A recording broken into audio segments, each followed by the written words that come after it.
forgot. Oops.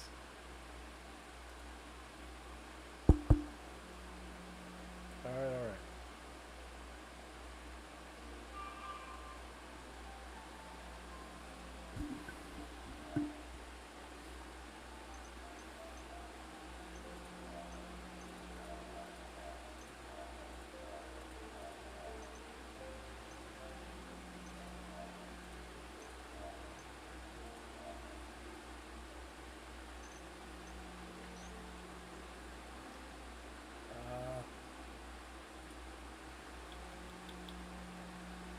Come on, where is it? Where is it?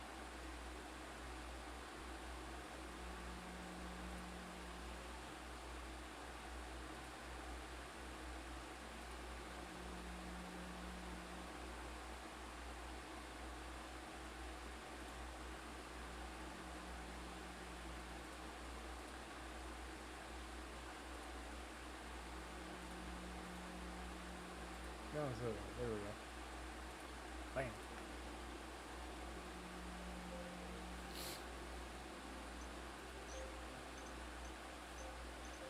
Alright.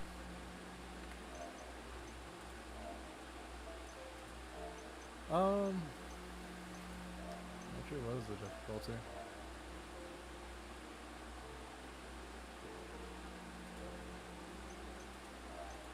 What the fuck?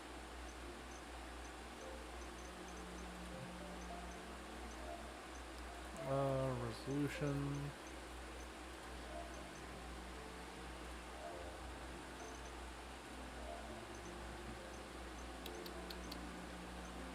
Sound preference.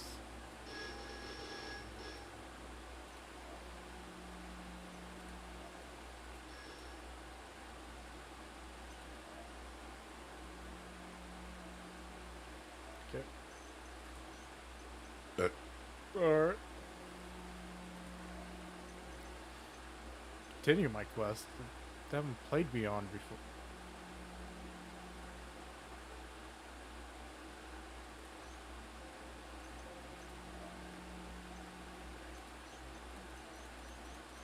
Well, it's not working, so. I was gonna say, I've played the Citadel, but I haven't played Beyond Citadel. Very confused.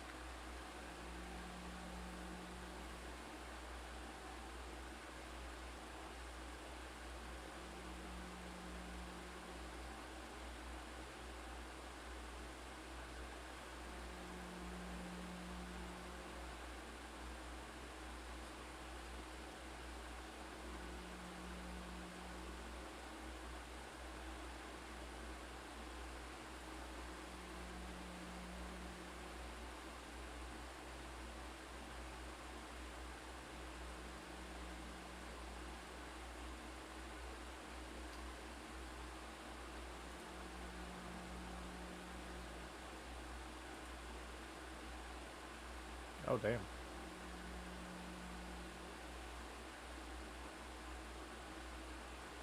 Object 919. And level deep.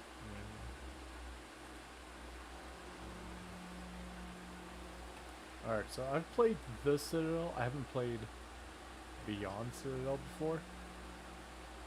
I've heard some, from my understanding, Beyond Citadel is a sequel, but also a remake. Like, you don't really need to play the first one to understand the second one. I haven't beaten the first one, by the way. But I've heard you don't need to beat the first one or even play the first one to play the second one and understand what's going on, because the second one pretty much explains everything in the first one. Because the first one, it has lore, but it doesn't go in-depth with lore. So I've made it to like the lava level in the first one. I know the gist of it, where it's like the angels kind of fell, which I'm assuming it's the angels I was talking about in here. the ones that build the citadel. So my understanding of the first one is that the angels got corrupted and became like these mechanical monstrosities that you're putting down. Now, I don't know anything about Beyond Citadel, except for gameplay-wise, it's a major improvement over the first one, which I really like the first one, but does have its flaws, especially when it comes to like the platforming. Excuse me. So, it would be nice to play the second one and, you know, enjoy the things that are fully fleshed out.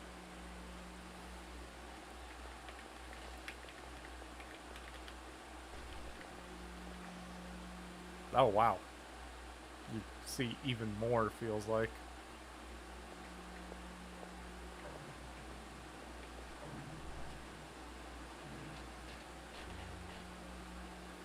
Oh, hey, that's...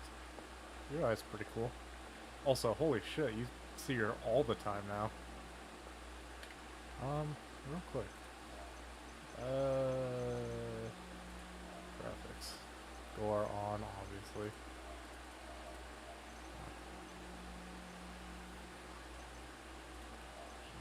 Pretty sure my computer is at... Oh, it's 160 hertz.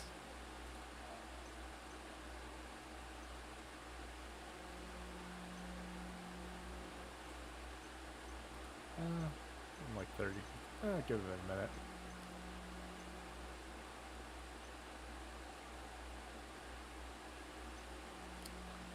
Ooh, I should probably... it's just the gallery, so I could probably leave that.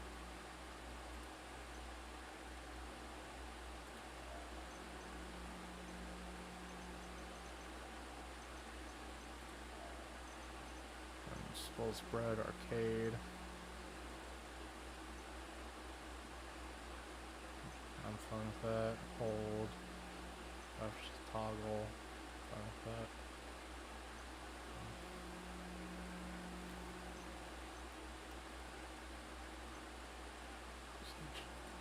I'll enable that.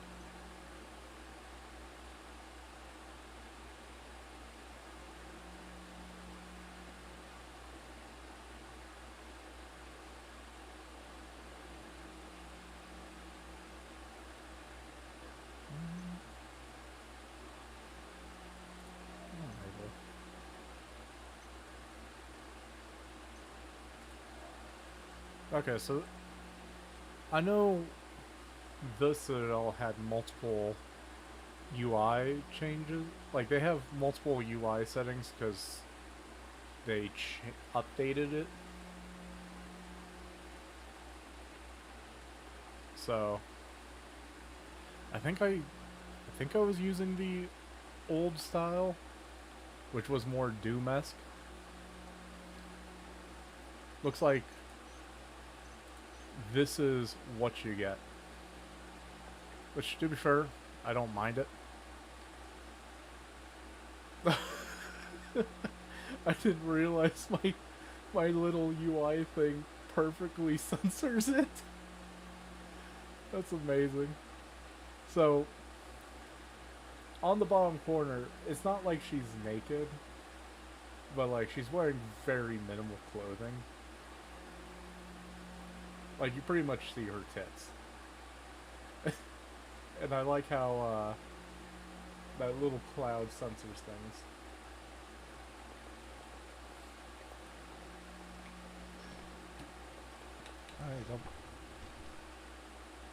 Alright, did I get double jump this early in the Citadel?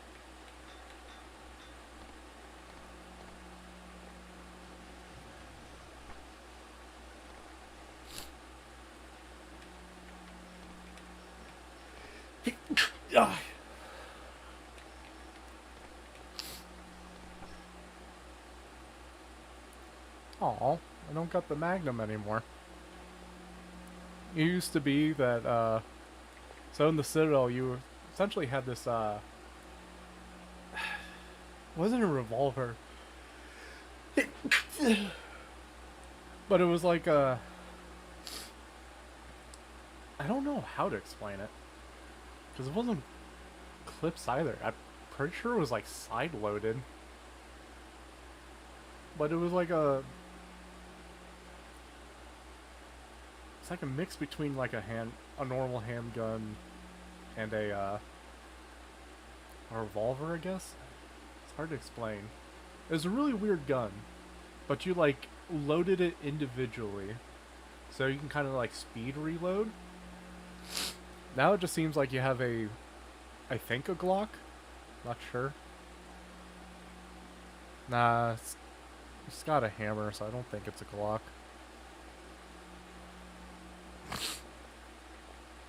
44 cal.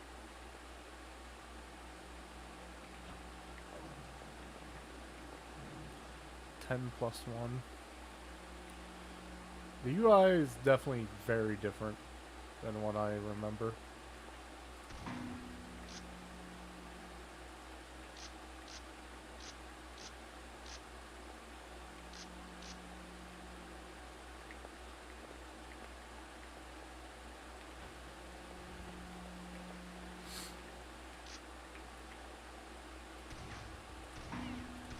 I feel like this is more than a 44.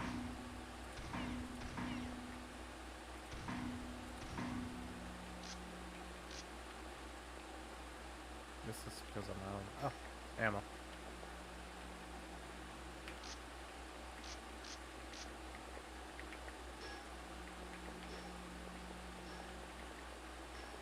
Huh? Wait, hold on, what? Okay, hold.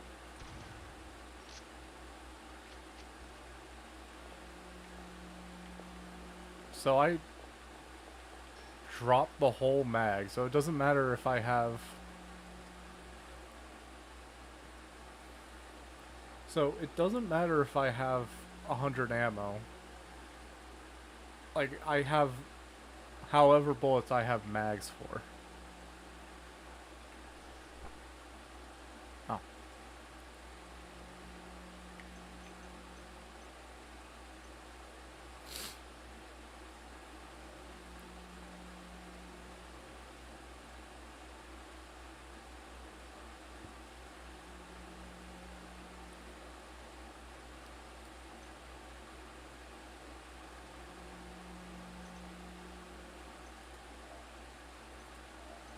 Okay, so this is traditional. Like, no magazines. This is, I have limited magazines. And then this is just normal loading. Like a typical shooter. I'll go unload, load, and cock.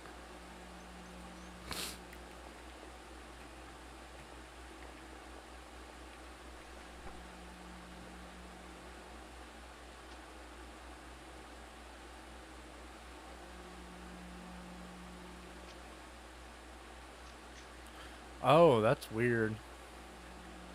So I'm gonna need to remember X,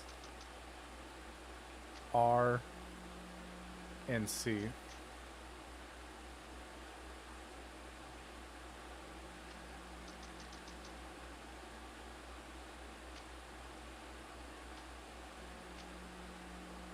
Oh.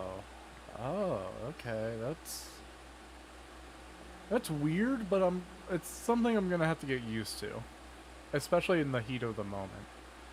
So this is like the realism mode.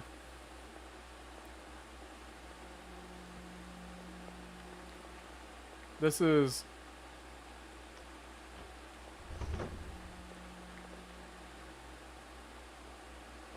So this is the realism mode, where it's like... Alright, and then X. So I can either quick reload, which just takes in one of my spare magazines, or just drops my magazine completely and then uses one of my spares. Or I could click X, take out my magazine, refill that magazine, and then pop it in, and then cock the gun.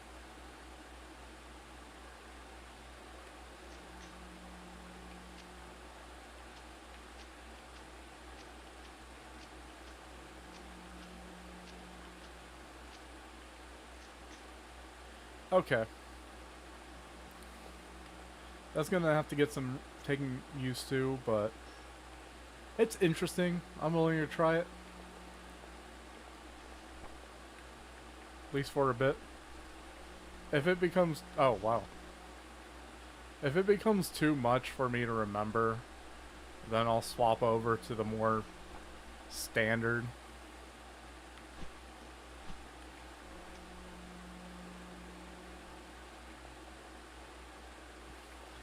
Then I'll fucking go to the more standard.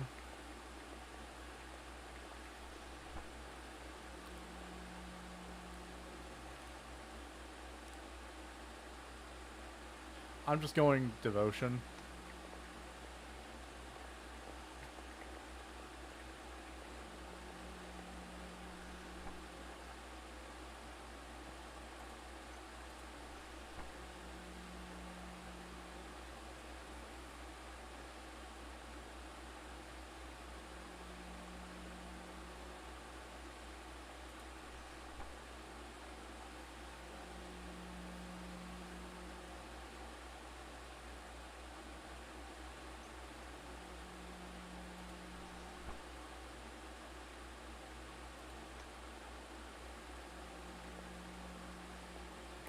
Is that the... I think that's the old trader.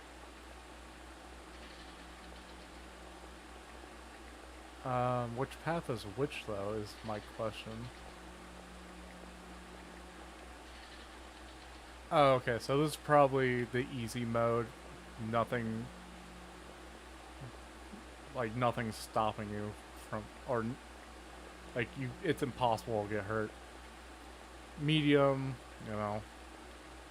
You fall off the sides, and then... This is hardest. Okay. That's neat. I do wish they kind of just had at least, like, some labels. Like a little plaque that's just bam, bam, and bam. Or, like, even just stars or something. Just make it more visually understandable, but... Like, this is an interesting way to do it.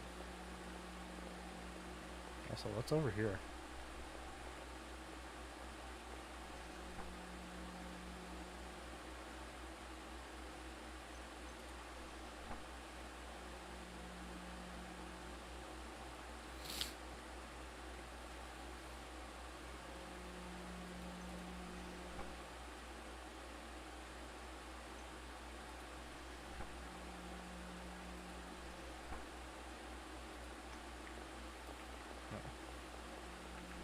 I like the running, you see the little hands.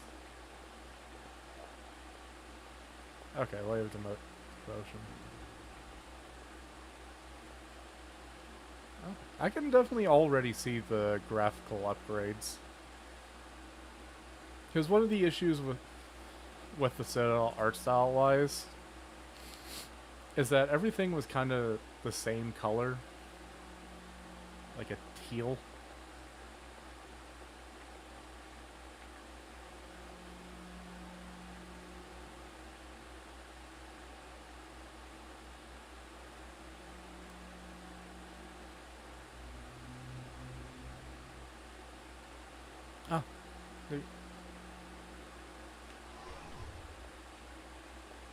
Oh. Oh. I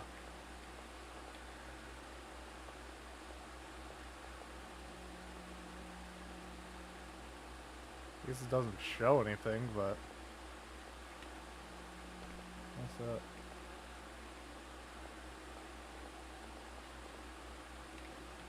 It is very much like... The fuck?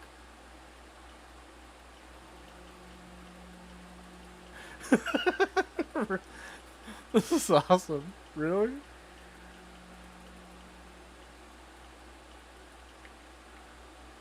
Oh, I don't have weapons. So I just snap. I like how it's not even a punch, it's just snapping.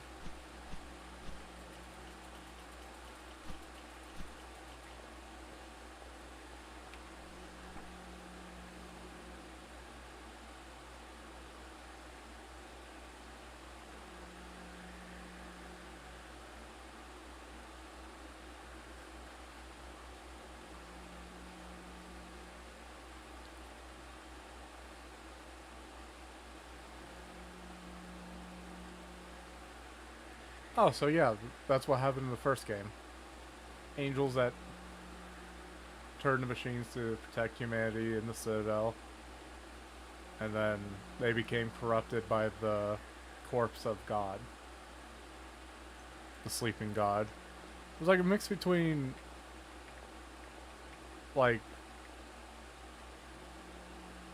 you know, Christian angels mixed with Cthulhu. Again, why I? Because it's all just your character. I'm just confused.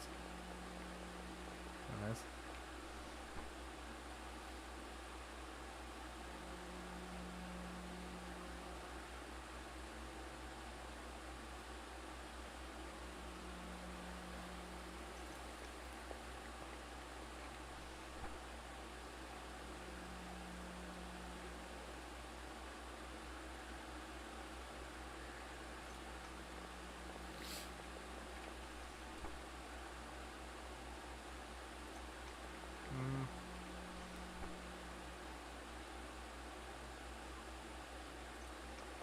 Man, there's way more angels than I thought there were.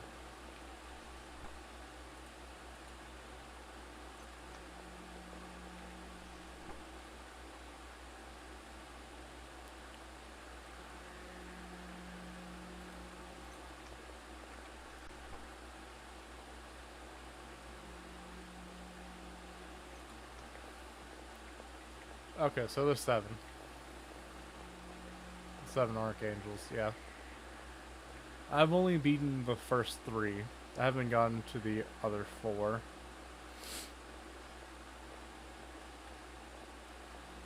At some point I might go back and finish the Citadel. Because I know the whole point was you killing the corrupted angels.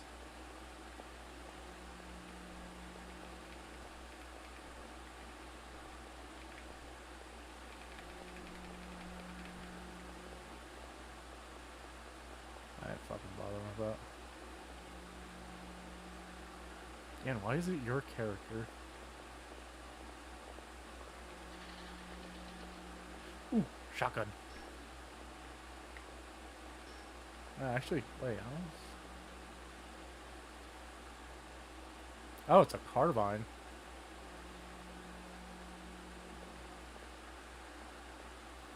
So it's a pump action rifle?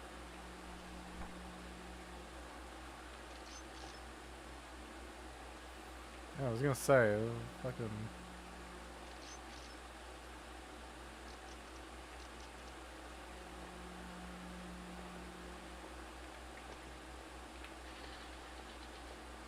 What the fuck? Are we on the moon? Or is this Earth?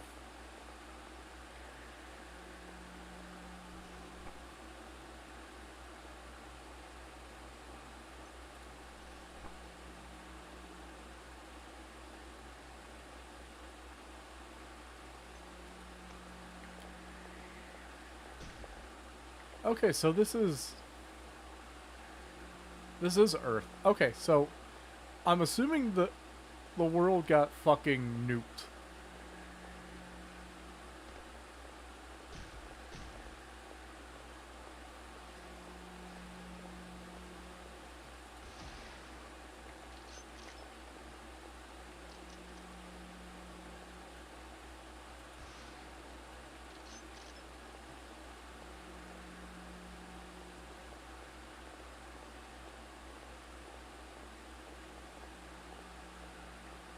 Okay, that's hair.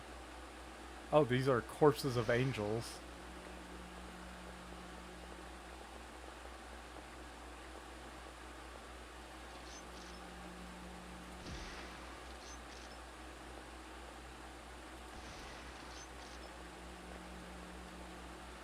Also, the tits of an angel. Oh no, that's the ass of an angel.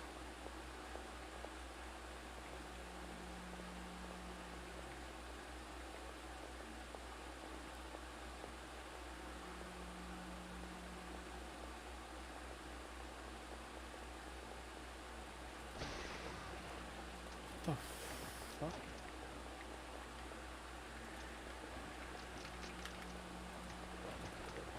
Oh shit.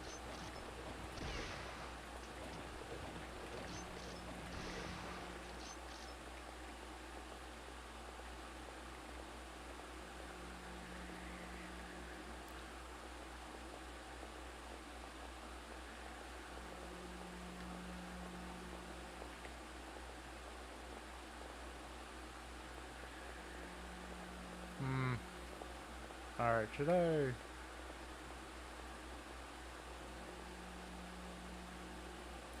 Alright, a part of me does really want to go back to the Citadel so I could see what the fuck happened.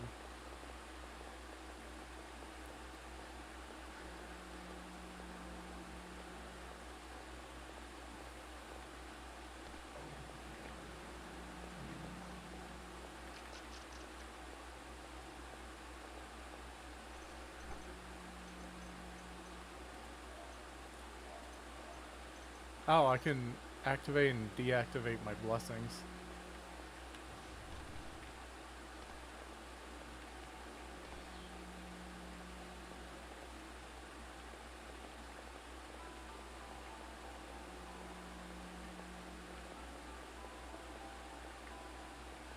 I'm surprised there's no... Oh, there's the mini-map.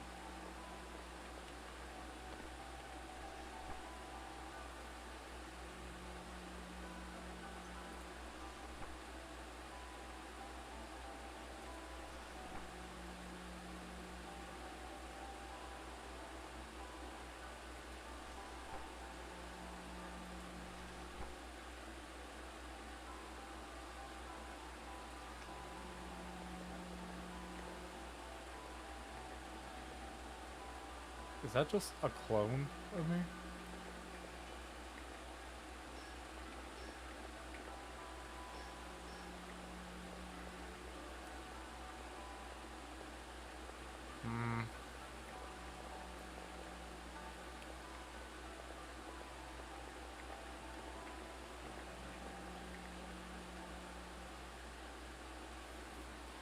Alright.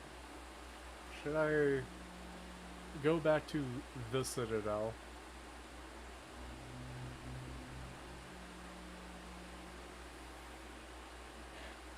Or should I just simply... Should I go back to the Citadel, or should I simply just like watch a quick lore tidbit?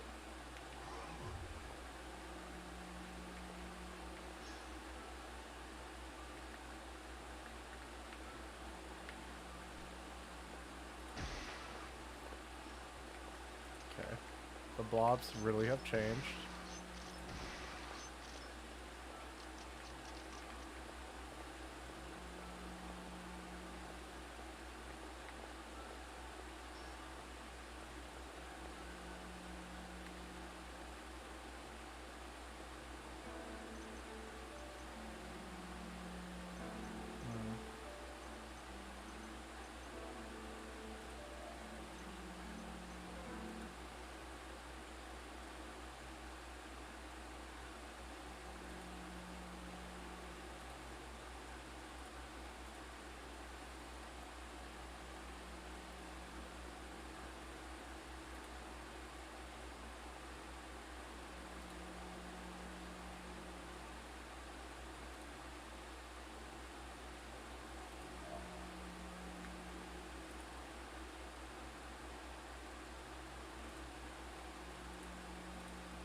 Alright.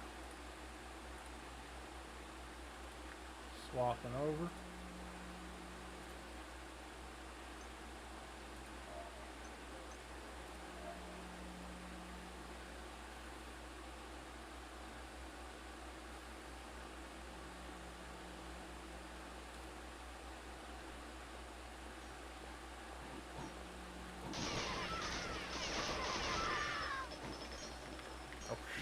Shit. Fuck. Alright, I forgot the situation.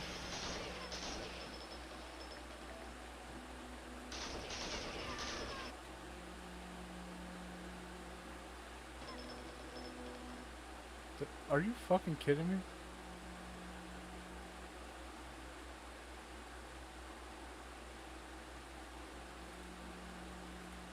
Okay, I guess we're not doing the citadel.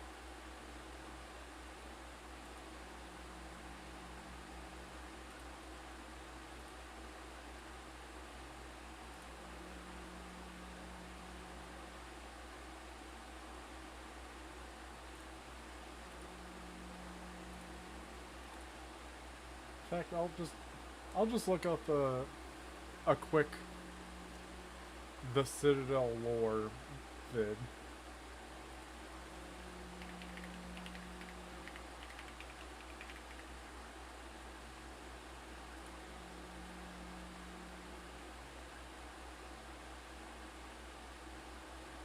I don't want to include beyond Citadel though.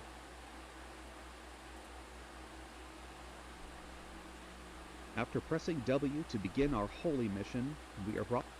Wow, that is a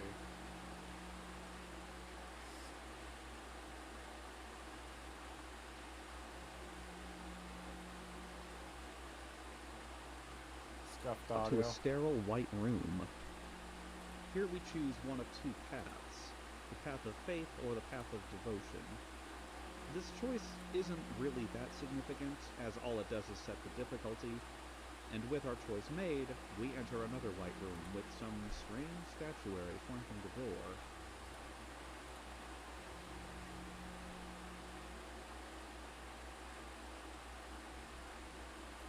In the next room, a mysterious horned figure gifts us with the first weapon, the Forgiver Axe. Free the 7 guardian angels and destroy the sleeping god. Now go, Norman. Prove your faith. Also, this is The War of Citadel by Zexy Adventures. ZEXY Adventures. 218 subscribers.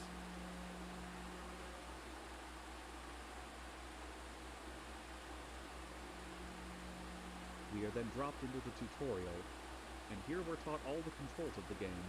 Sprint, jump, double jump, shoot, reload, and lean. How long is the video? Like 30 minutes? At the end of the level, we face a giant tank enemy.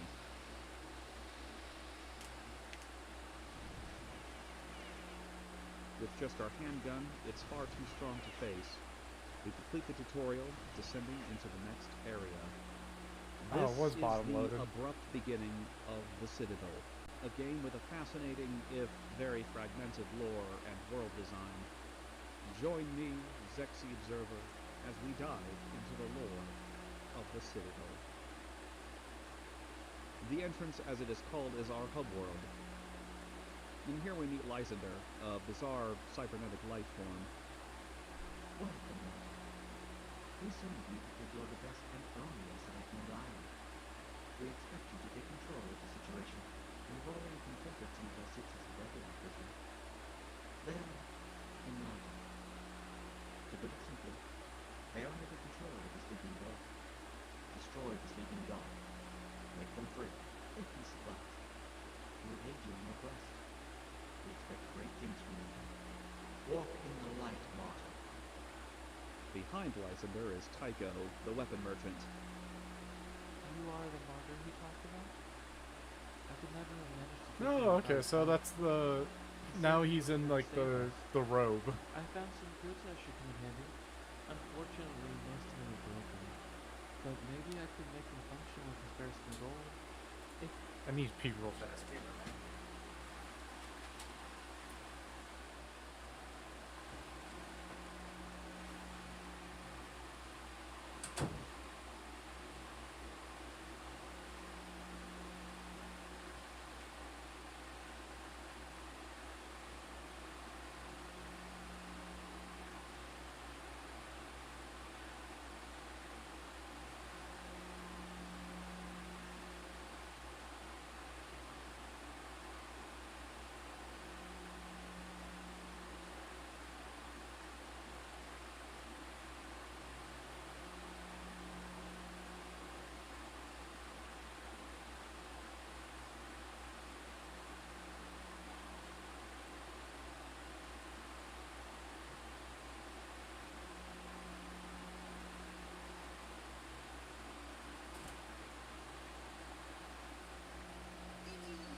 finding, maybe I can sell some goods to you.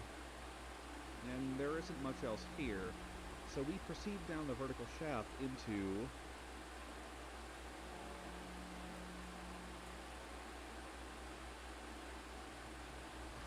We fight our way through small groups of the first enemy type, red-robed cultists who hurl axes in our direction. They're poorly armored and are light work, even with the basic magnum. In the preceding levels, we find many weapons, like the auto rifle, automatic and just as deadly as the magnum, the blunderbuss, a classic shotgun for close range, and even a heavy chain gun to clear rooms of enemies. Explorers can even find a whale gun, a powerful sniper rifle. Yeah, I didn't find that until way later.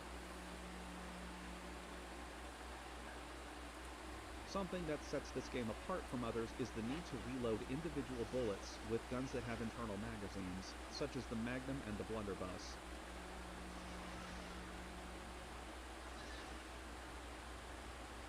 In the third level, we encounter a pattern buffer, and I'm not sure what this is in lore, but in-game it serves as a checkpoint, so long as you have a spare life. It is in this third level that we find our first secret level, which grants us an upgrade. The blood bonus increases the amount of health we receive when picking up the little pluses that enemies drop. Along with the cultist enemies, we have the basic armored soldiers and turrets, as well as a really tough flamethrower enemy. I never found out how to deal with these guys that effectively. Pretty much how I figured it out was either early on they're really annoying how to deal with, but shotgun was your best shot at them. Just aim for the head with a shotgun and you're going to eventually kill it. But later on they become pretty easy once you get the like energy packs. So then you can use the secondary fire on the auto rifle, and the laser can make quick work of them. Whale guns, pretty effective against them, though again you have to specifically aim for the head. Rockets, if you really want to waste rockets on them. Grenades actually don't do much against them, but what I would do is I would take every single grenade I had, chuck them in the room that they're in, and just hope it kills them. Usually does, but sometimes I get unlucky. So yeah. And plus you get some pretty broken weapons later. We fight through the angelic forces until we descend into the lair of Vectra, the Angel of Gluttony. Tycho is able to supply us before the battle. I load up on rockets.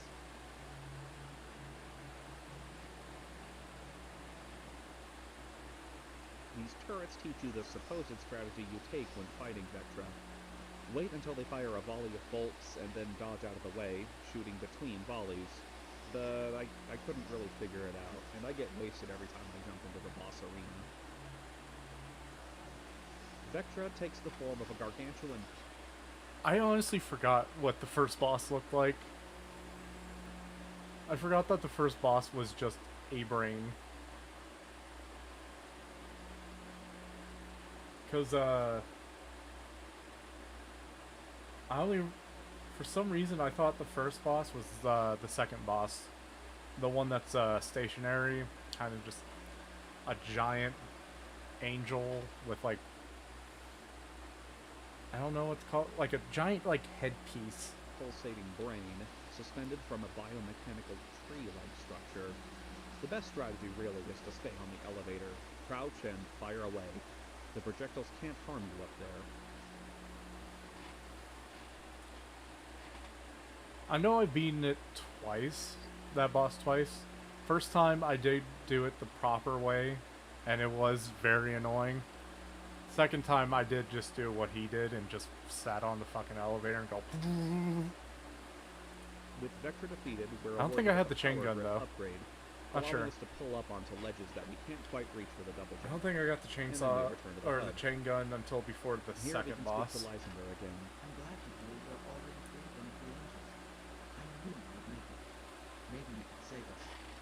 save us all. However, you will never destroy the sleeping god with your conventional firearms. I am now issuing the letter as you will be remembered when you confront the sleeping god. We all appreciate your devotion. I hope this surprise will help you in your quest. Walk in the light, martyr. Tycho doesn't have any commentary on Vectra, so we resupply, we upgrade, and we descend the shaft into...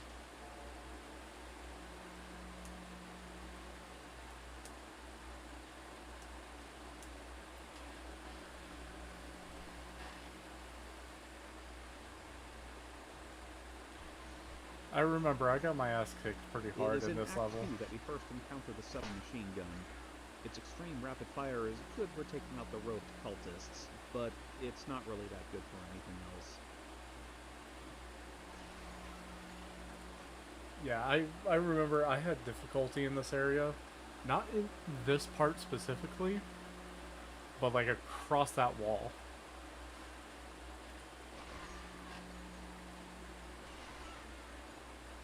It's also in this level we encounter a giant robot enemy, and despite his size, he's about as tough as the flamethrower. And here we encounter the star of the level, a mech suit. In the very Mech suits are very fun. next level, we take it to an outdoor city environment and rock up the place.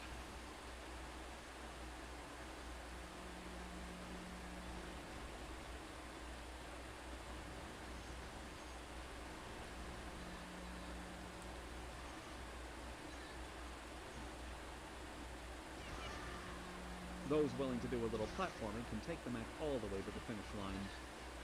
The secret level of this world, you get remote detonation charges, but I'm pretty trash at using them, so I stick to good old-fashioned lead. Here you also gain the Mighty Boot upgrade, allowing you to kick heavy Never got that. your enemies. Finally, we descend into the lair of Celeste, the Angel of Sloth. Celeste is a biomechanical abomination, just an elongated head on a body with no arms, legs, skin, or muscle. This boss room is pretty difficult, but the next boss after this is fucking brutal. Her only remaining human vestige is the somber face that peers out from the metal. Oddly enough, Celeste doesn't strike when we take out her bodyguards. She just stares at us. We can ascend her dais and speak with her.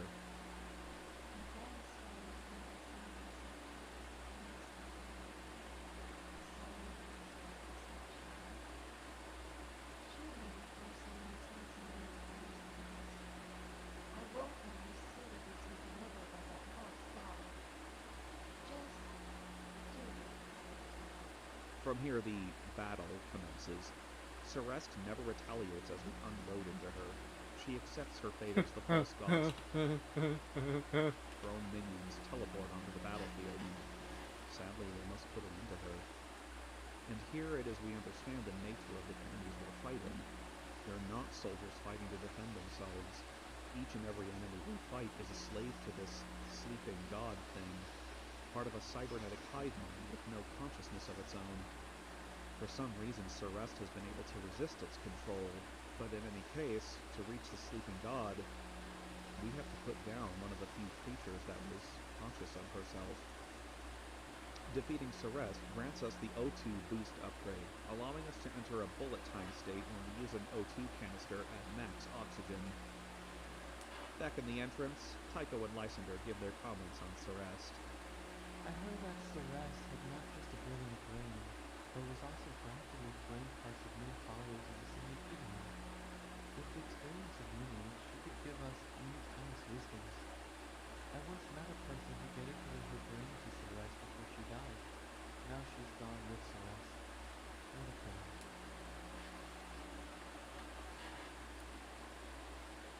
I see you are making great progress, Martin.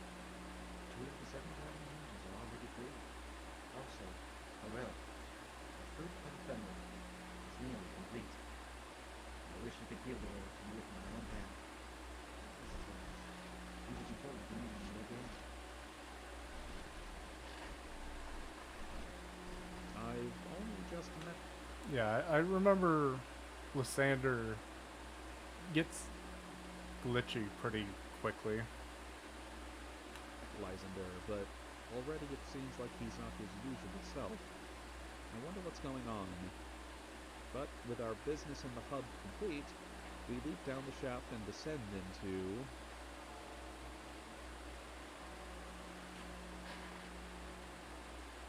In the secret level of this world, we find the Good Fortune upgrade, which causes... But yeah, you can kind of see, like, an immediate improvement with Beyond Citadel art style versus the Citadel is that the Citadel, it's all just this blue color. Everything is blue. Like, every level is this fucking blue color. And you already see, in like the little I have seen in Beyond Citadel, multiple colors. It's crazy. Just to pick up more gold. It's here that I realize that the secret levels are all recreations of famous Doom levels. But other than the secret, there isn't really too much to say about the third world. Its guardian angel, Harkonnen, requires us to mow through a gauntlet of enemies on a tricky course of platforms. Luckily, we're provided with a mech suit, and its jump jets and autocannons make this a cinch. Harkonnen, the Angel of Greed, is a different story, though. She ambushes you as you activate a switch in her arena. Harkonnen is much like Celeste, in that she is little more than a cute anime girl head on a mechanical torso, though she has the addition of an arm that launches volleys of various projectiles. Defeating Harkonnen grants us the backpack upgrade, which doubles our ammo carrying capacity. And after the battle with Harkonnen, we speak with Lysander at the hub world. Must destroy. Lysander has seen better days. He can barely speak to us. I hope he's alright. Tycho doesn't seem to have any comments on Harkonnen's defeat or on Lysander's state, though now he seems to sell extra weapons, such as the shock hammer. We'll get into how the shock hammer performs when we descend into...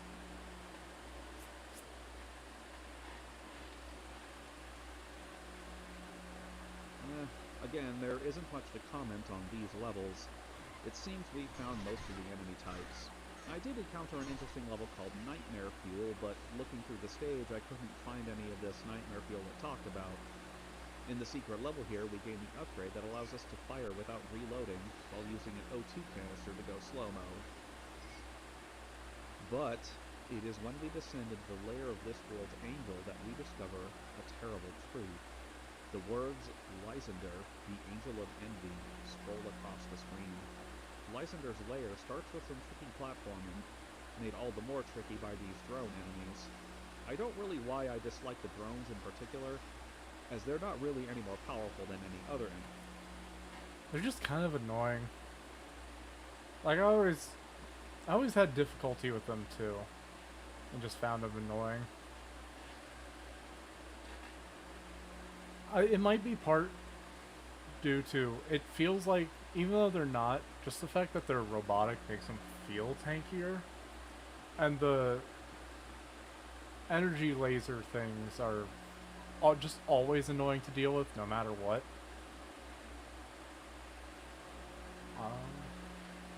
Yeah. Also, at this point, I haven't played. I will say I hate the platforming in this game, because the platforming is finicky.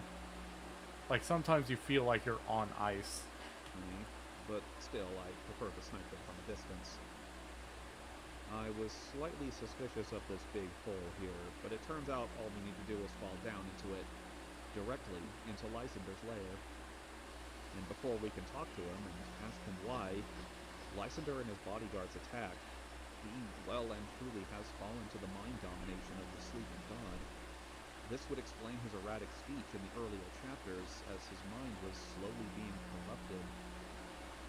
After a somber battle, we say rest in peace to Lysander, an angel of envy. You know, I never got to this twist. I knew he was going to be an enemy at some point, but I didn't know he was like the fourth angel. Though it makes perfect sense because all the other angels except for the first one have been like humanoid faces on robotic bodies. So should have been obvious, but yeah.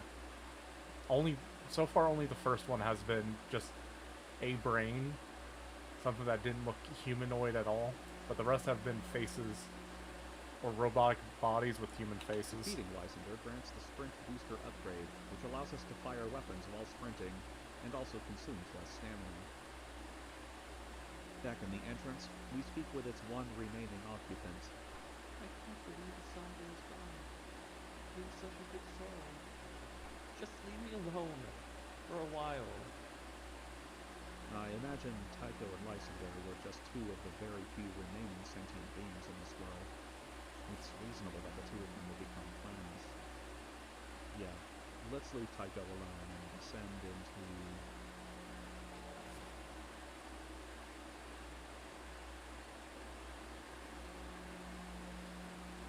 In the secret level of this world, we get the infinite backpack upgrade, allowing us to carry unlimited ammo. But, again, there's not a whole lot to be gleaned from Act 5. The angel of this world is Gausia, the angel of wrath. She rises from a pit of magma in the center of her arena, and launches energy balls similar to a bullet hell game like Toho, which I understand is a major inspiration for the Citadel. Defeating her grants an upgrade for the Shockhammer Shotgun, the Impact Grenade. Tycho has no commentary on Gausia, so let's slide our way down the shaft into...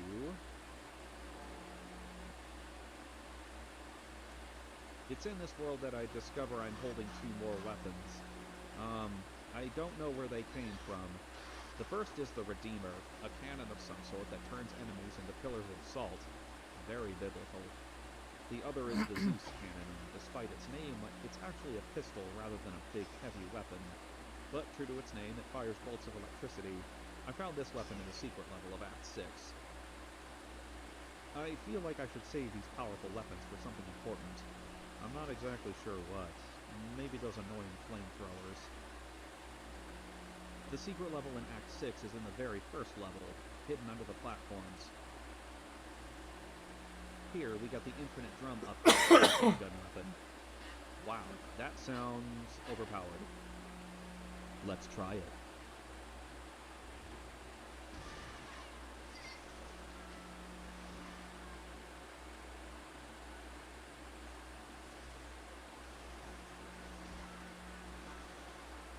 It's in this world that the resistance to the martyr seems strongest.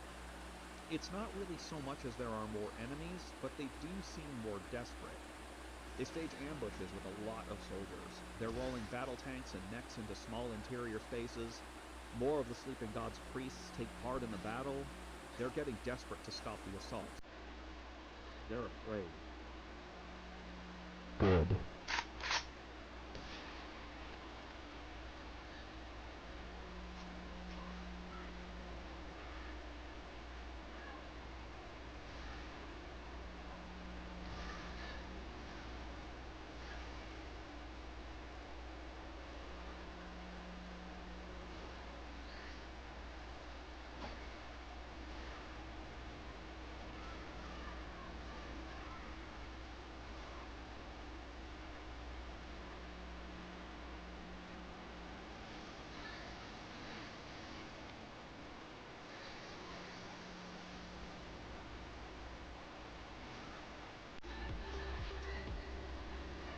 I have lava levels earlier. We finally descend into the lair of That's Krona, annoying. the Angel of Pride. We can't talk to her, I tried. She launches grenades and electrical orbs as her attacks. It is after the fight with Krone that we see something truly unusual. A hallway, flanked with large, fetal creatures. We're left to think, what are these things? Are these fetal angels? Are those clones of the martyr?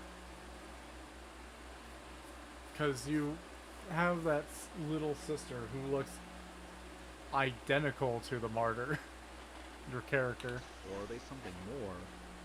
I slaughter the abominations to keep the sleeping god from inflicting them on the Citadel. Before we finish the world, we get the double ammo upgrade, doubling all ammo we pick up. Returning to the entrance, I noticed the music has changed. It's now an ominous, throbbing ambiance. And once again, Tycho has no commentary on Krone or the strange fetuses we saw in his lair. So we slide into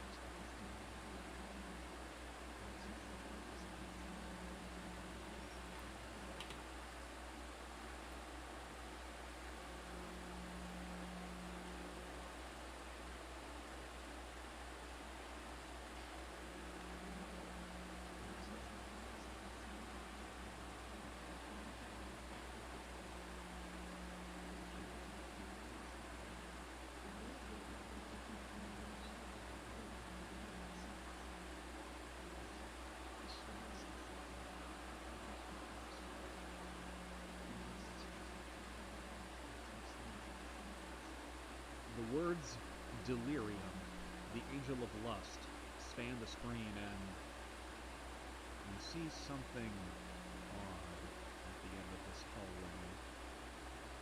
Delirium is a pair of twins, linked together and to the wall of tissue via a series of cable.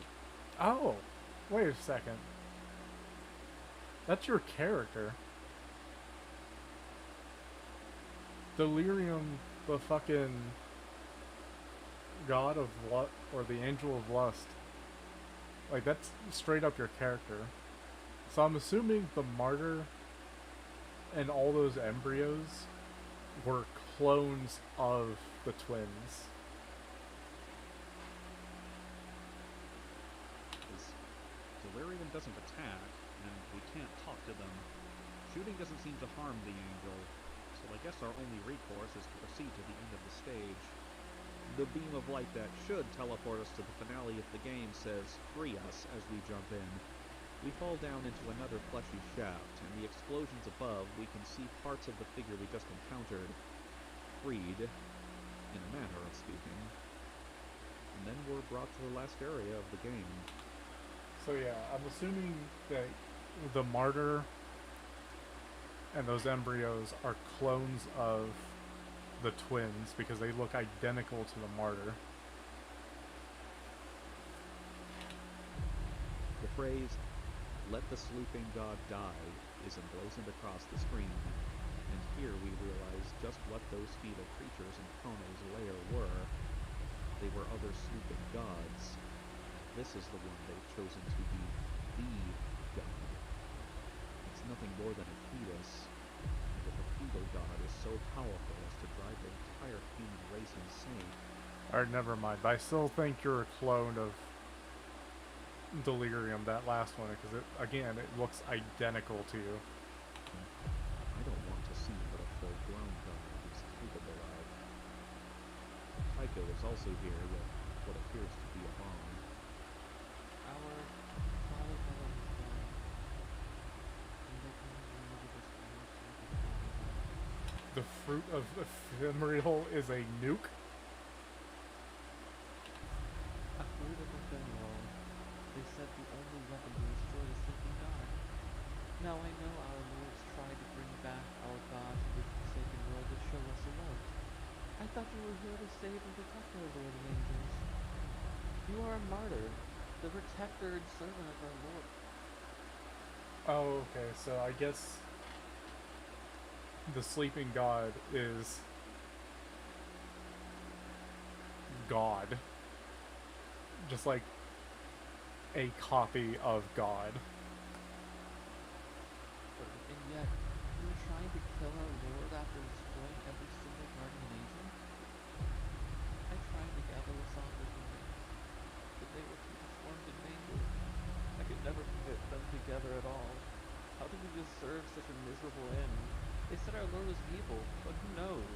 He does not even take his first breath. He is just dreaming, like a baby waiting to be born. He never knows that his dream makes us insane.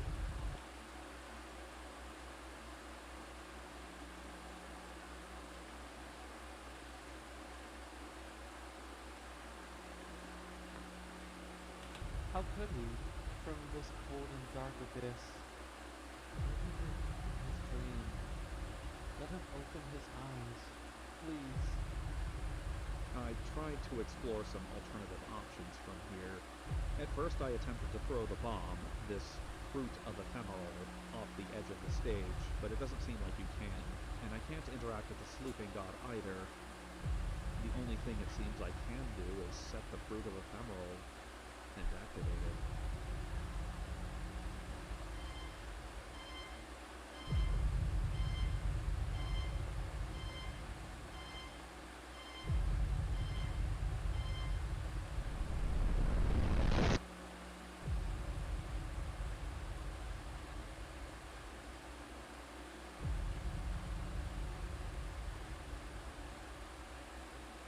And that is the very strange story of the Citadel, or at least the literal events of the game. After destroying the sleeping god, we're brought back to the main menu with no other fanfare whatsoever. Not Okay, so I actually didn't need this video. I mean, still decent video to give you a quick just rundown of everything. So you can just hop into the second game, but man, thought I explained more. To be perfectly honest. Like I thought there would be more to the first game. Because you know, once you get into the second game, which from what I've heard, it does get explained in the second game. But I figured, like, the first game would at least have some just extra stuff. Because you know, there's a bunch of angel corpses all over the place. Unless that's just what the world looks like outside of the Citadel, period. Like, just already it was like that. Because there's like angel corpses everywhere. Then you have like a little sister.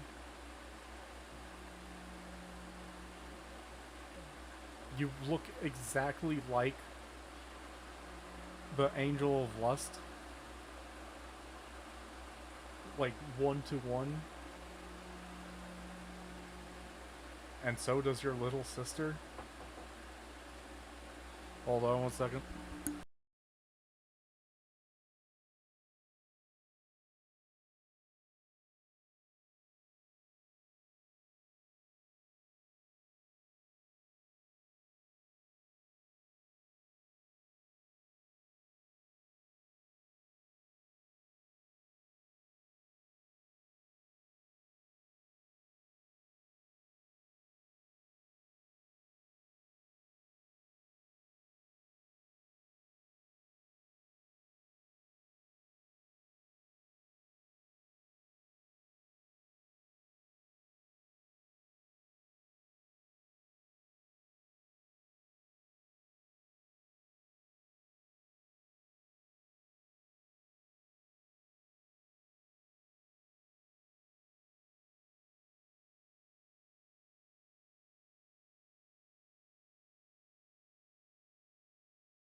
I have returned, I think. even the menu music. Yeah. But yeah, anyways. So, and then you have like this little sister who's identical to you, except small. I was hoping there'd be at least like some explanation. Like maybe in the end, like once the sleeping god died, like there was a fucking like a little, at least a little like end of end of game text. You know, just giving a quick a quick explanation. So, what exactly is going on? The Citadel isn't just a great game, its bizarre lore leaves a mystery to be unraveled. I hate to make the statement that so many other YouTubers make, but it's a lot like that game. While playing, the player is left to wonder, for what reason am I doing this, and why is the world so messed up? Now is the segment where I try to I don't know answer what that game question. is. But bear in mind a couple things first. One, much of the Citadel's lore is translated from Doe Kuramori's Twitter account and the interviews he's been part of. Okay, so all the lore talk is in secondary sources. So a lot of this will be missing and fuzzy. I'll avoid speculation where I'm involved. Two, I've not yet played the sequel, so I don't know what that game explains, though I do understand it goes deeper into the story. And with that in mind, let's begin. Thousands, maybe millions of years into the future, the Earth has stopped rotating, creating three zones: a land of freezing eternal night, a land of burning eternal day, and a land of eternal dusk in between the two. Humans can only inhabit the land of dusk, and do so in large structures called shelters, or citadels. As they accustom themselves to life in this new world, humans slowly grow more and more androgynous. Doe Kuramori compares this to the Eloi from H.G. Wells' novel The Time Machine. And so while they may appear quite feminine, the enemies and characters of the Citadel are a mix of male and female. Tycho in particular is mistaken as female a lot, but he's actually a boy. This next part is quite fuzzy to me, but at some point, demons climb up from the underground. And I don't know if these are literal biblical demons, or if they're humans evolved for life underground, and they're just being called demons. But the game's creator compares them to the Time Machine's Morlocks, so I'm inclined to believe the latter.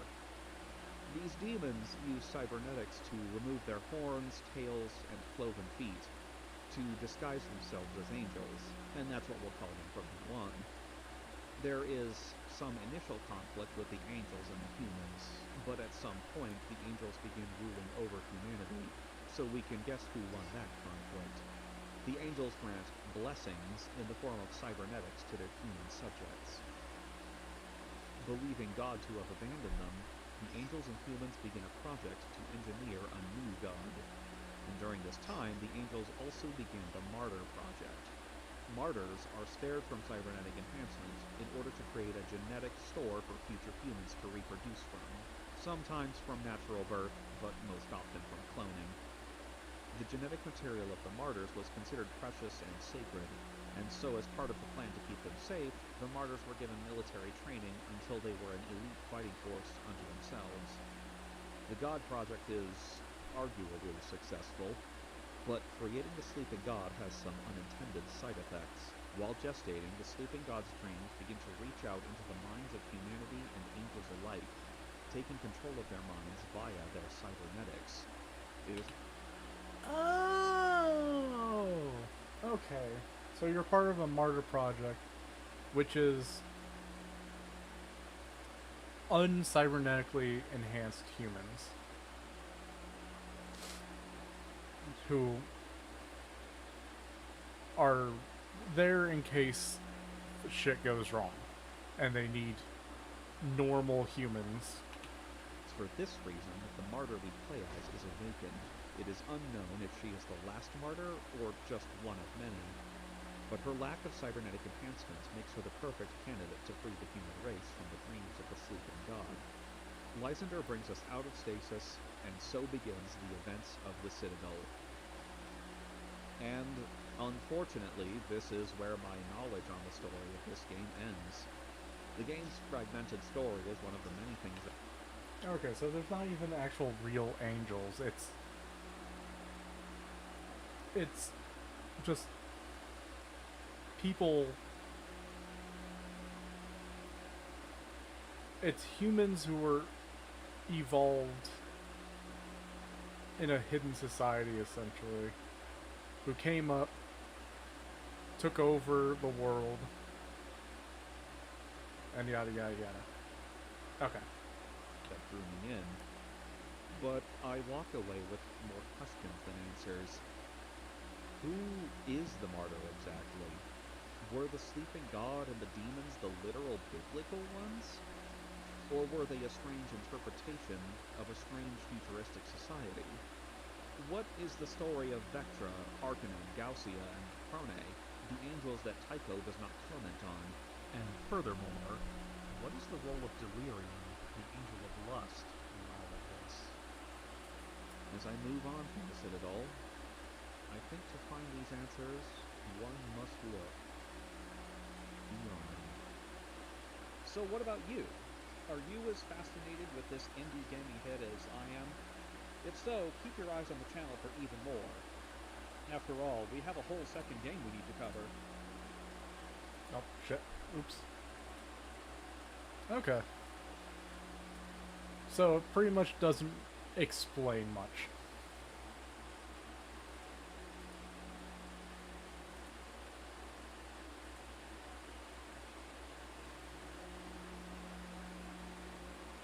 So it really doesn't explain much.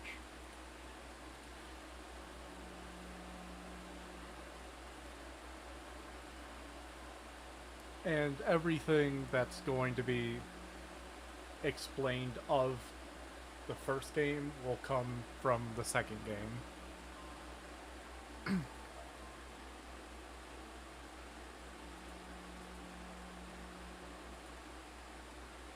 Oops.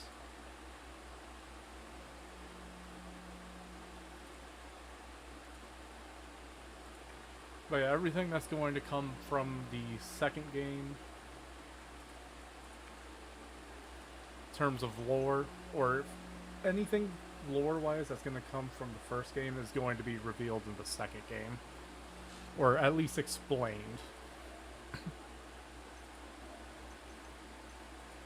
I'll continue my quest. But okay, that makes sense.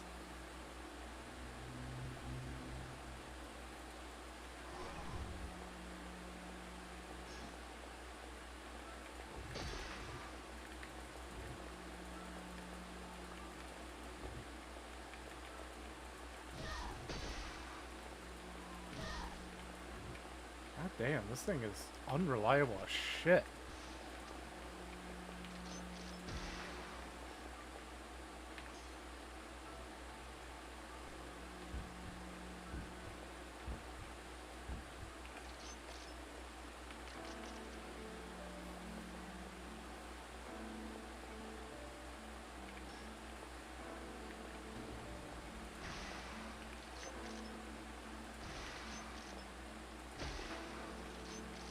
Oh, it was a lever action.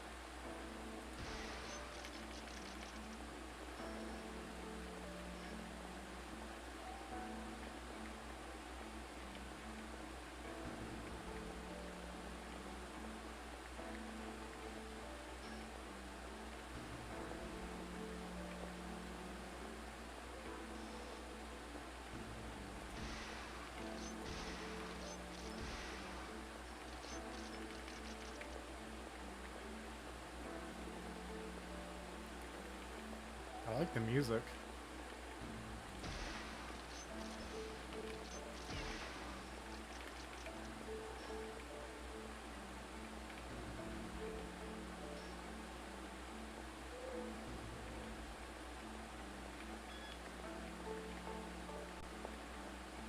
Oh, huh.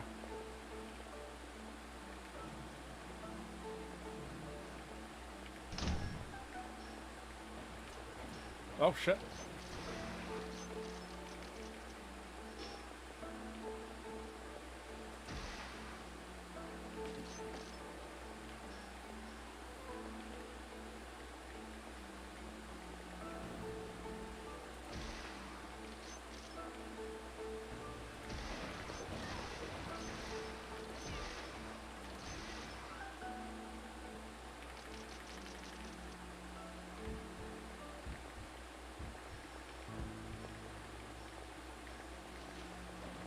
Oh, shit!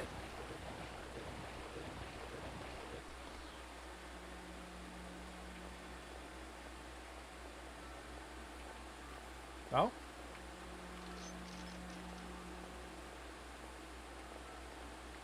So it doesn't restart everything from the last checkpoint, like in the first game.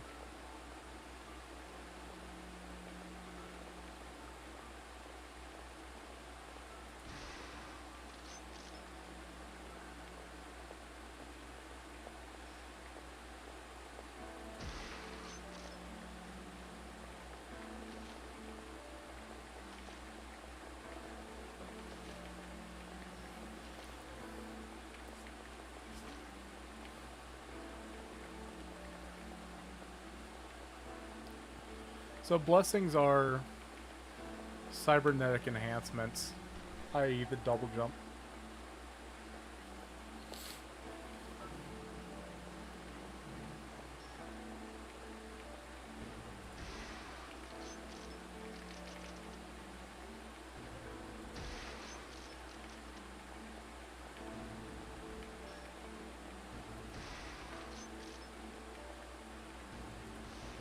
Whoa, shit.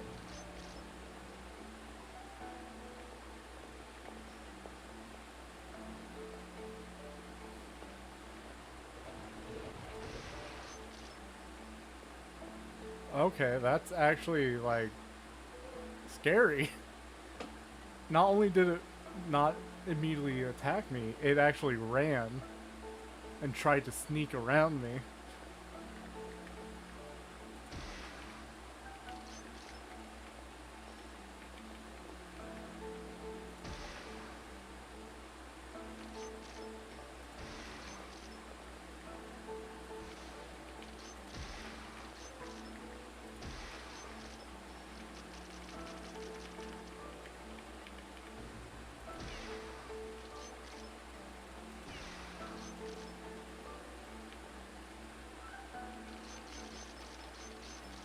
Oh shit, shit, shit, shit, shit.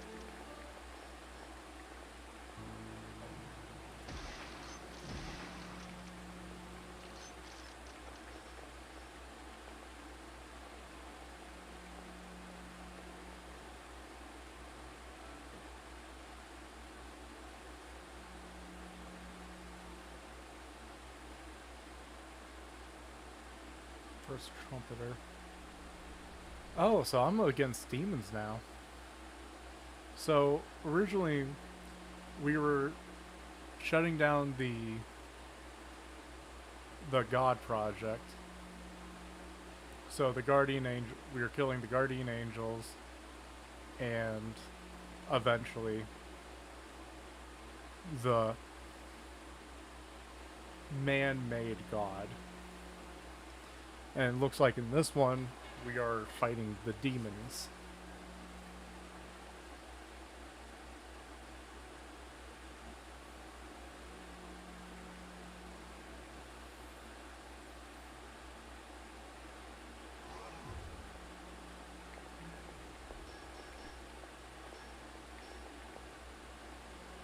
Wait, hold on, I could talk to them?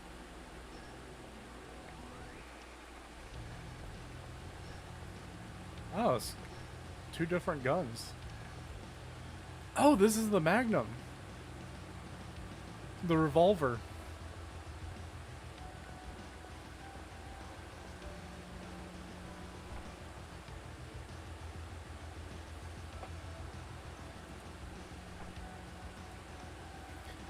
Oh, okay, so in this game there's multiple variants of guns.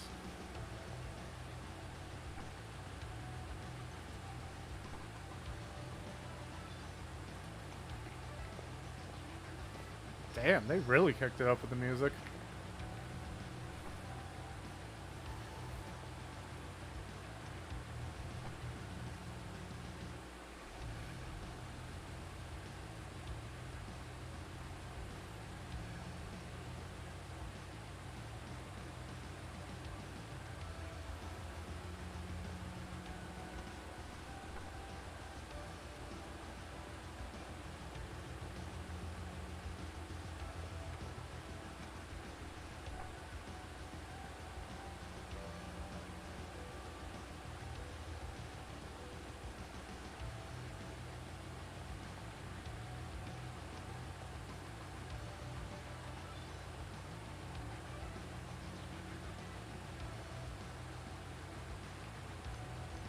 Okay, so this is straight up a revolver this time.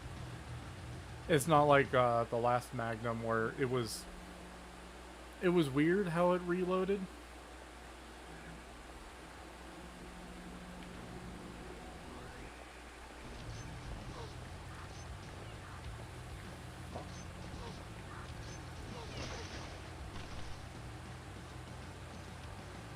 Oh.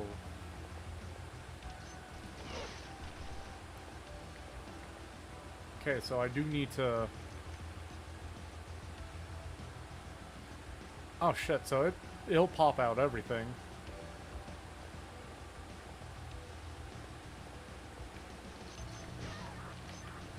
Damn, the art style is really cool.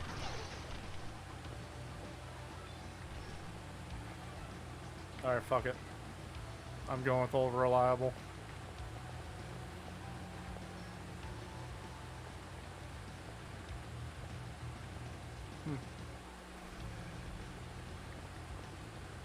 I'm surprised they're in the shotgunner gear, though.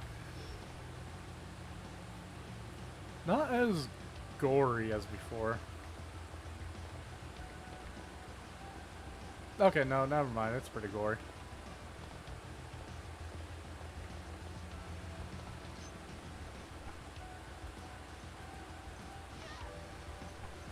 Well, what the fuck?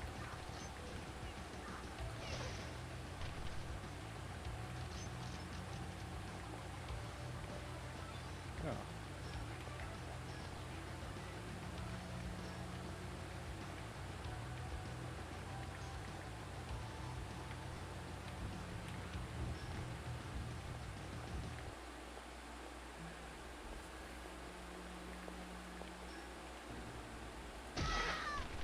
Alright, red robes.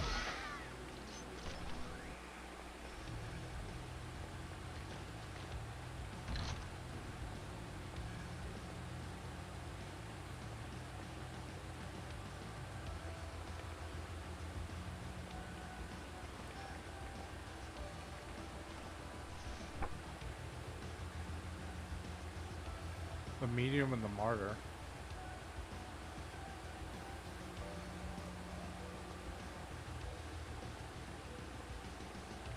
Hold on.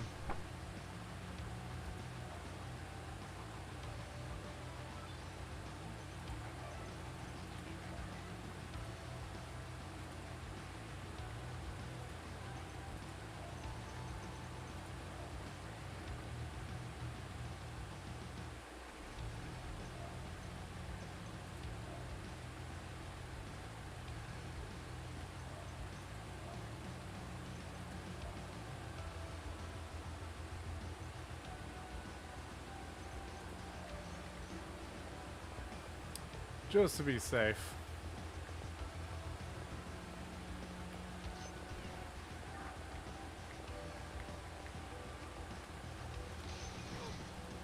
Oh shit.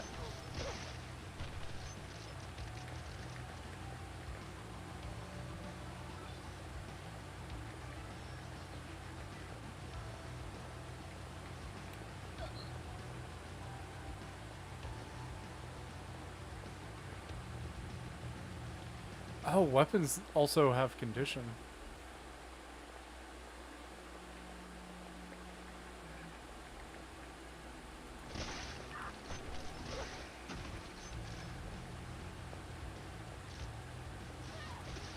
Oh! Okay. So if I don't fully kill them, or like instantly lethally kill them, they have a chance of just being like, fuck you.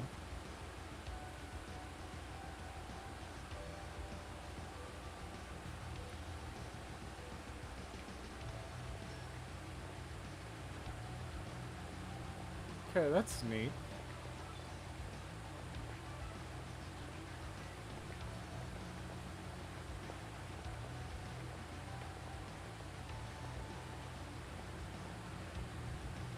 Oh, they're everywhere in the beginning.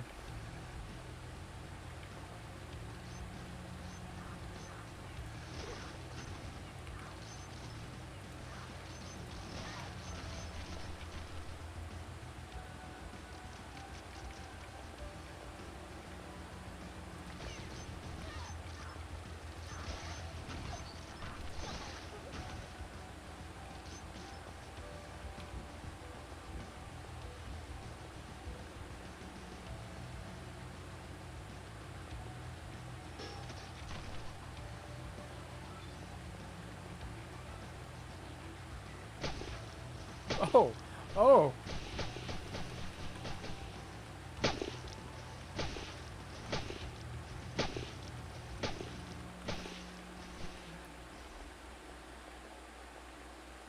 Damn. Okay.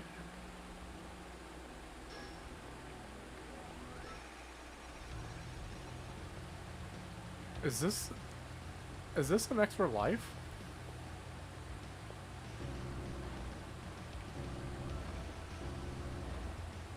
That's what I'm wearing right now? Oh damn. Okay, but that explains it. So those statues weren't of you, they were of the martyrs.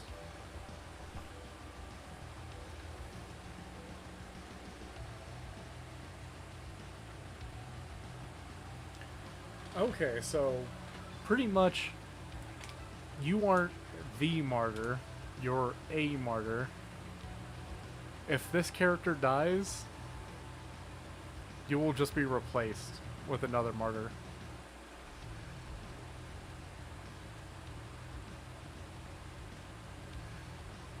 I think.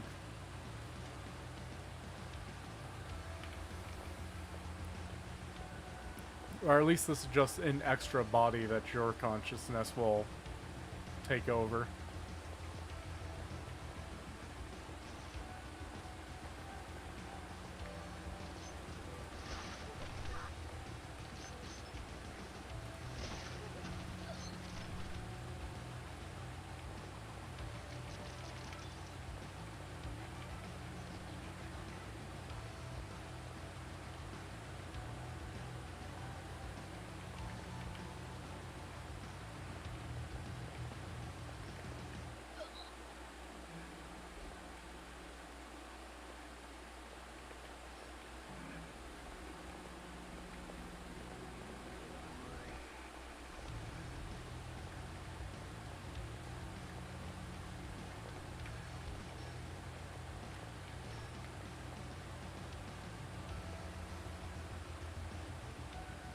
Huh.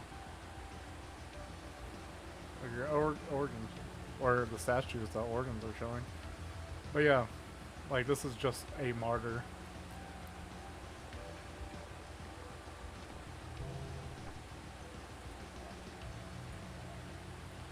Oh.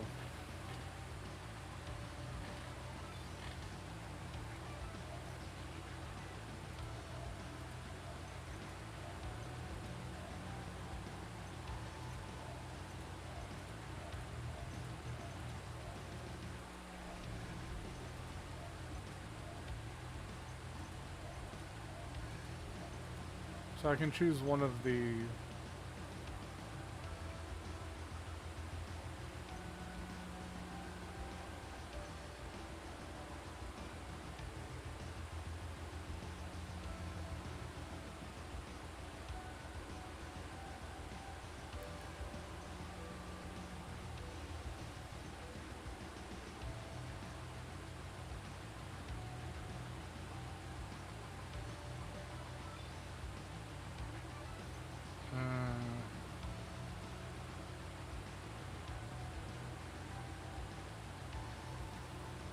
Pride, greed, or lust.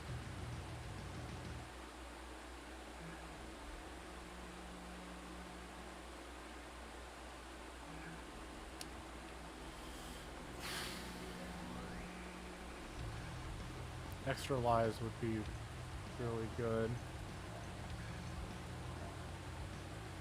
I'm gonna go with that.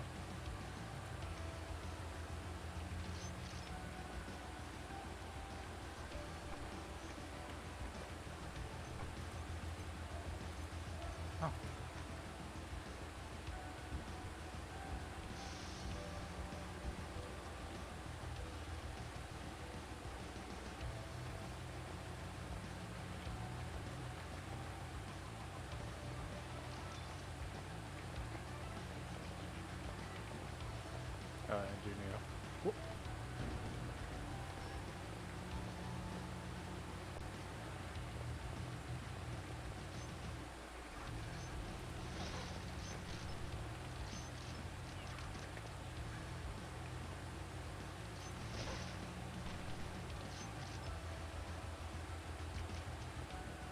Oh, it automatically cocked. Wait, hold on. I thought I have it set to not automatically cock. Oh.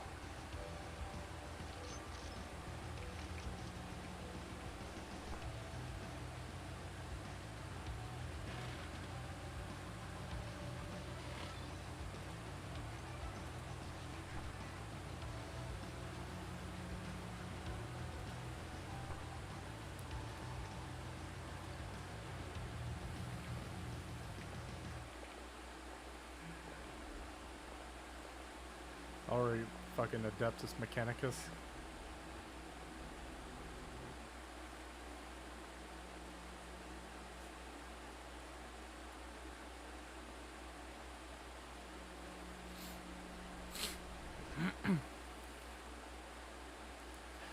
They definitely leveled up with the art.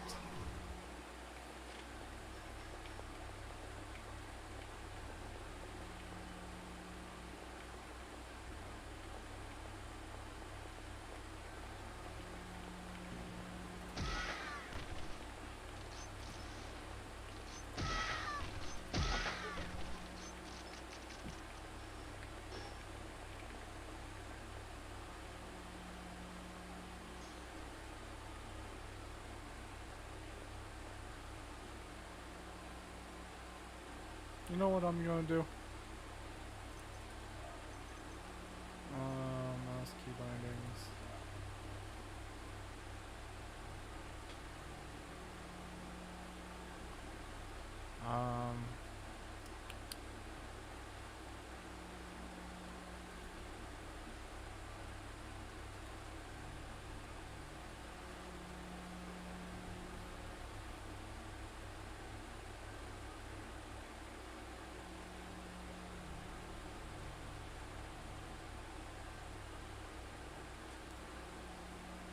Sex.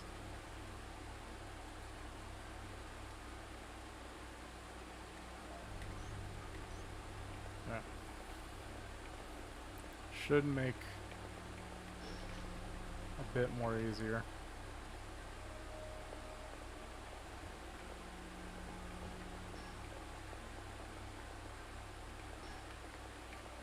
Oh wow.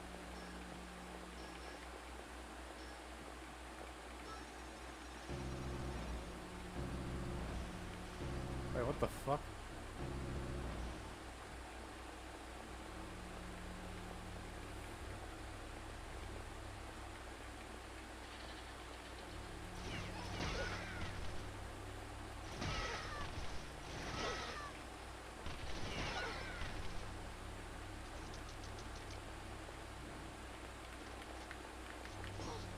Shit. Fuck.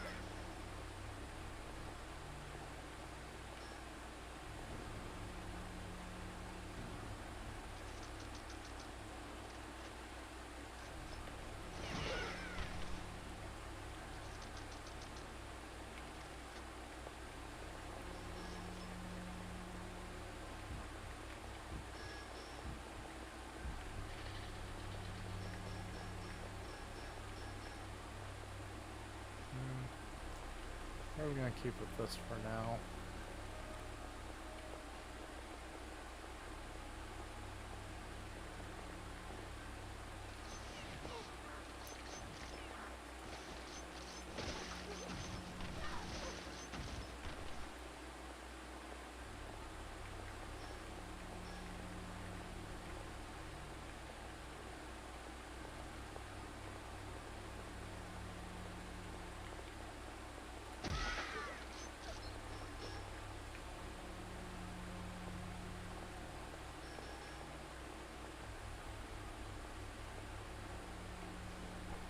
Oh hey.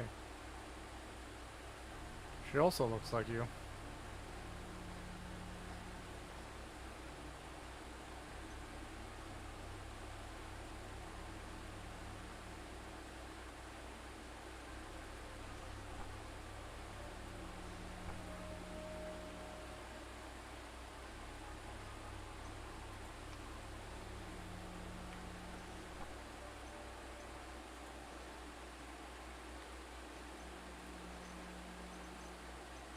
What's Concordia?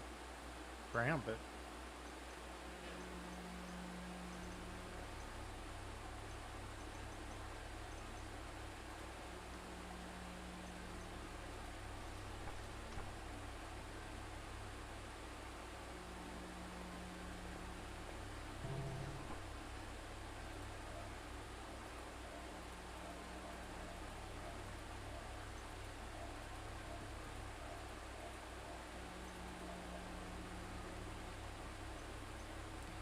I've been able to control recoil pretty decently though.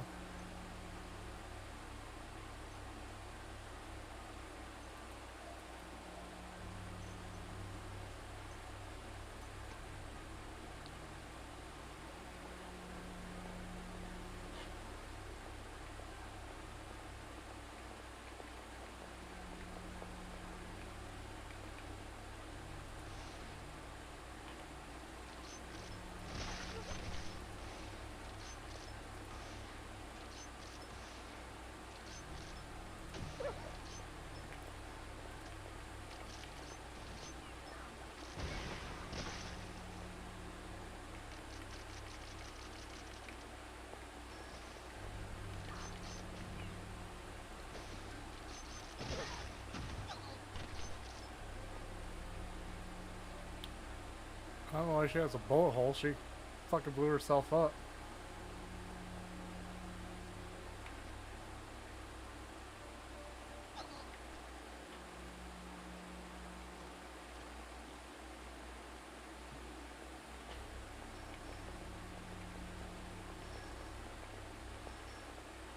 Oh, the heavy breathing was one of the people who just haven't fully died.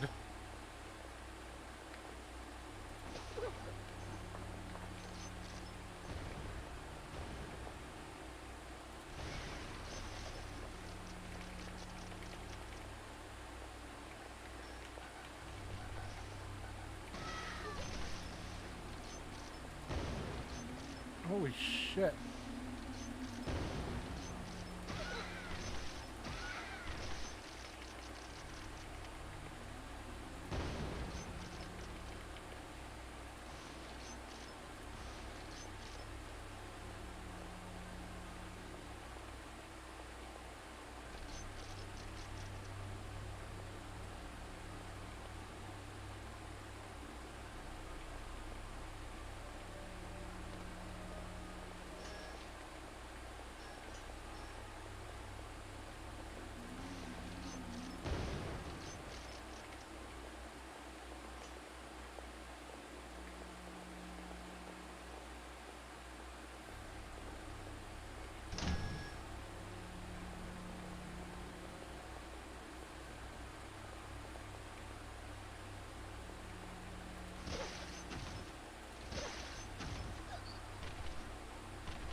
I'm a cowboy, yeehaw.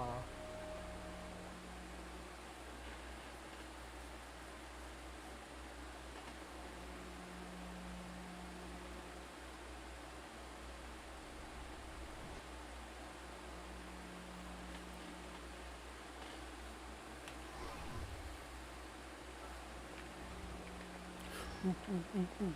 Shotgun. Oh yeah.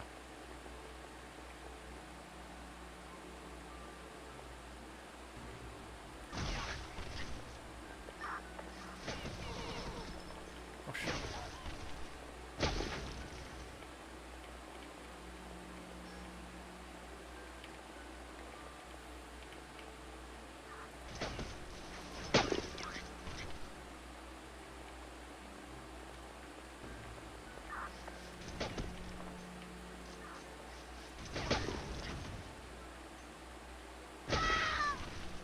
Oh!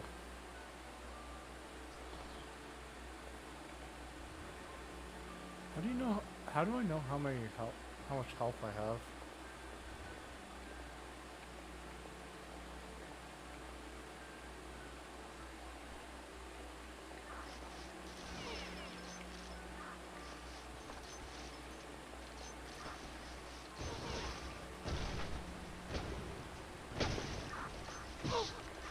Oh, what the oh, shit.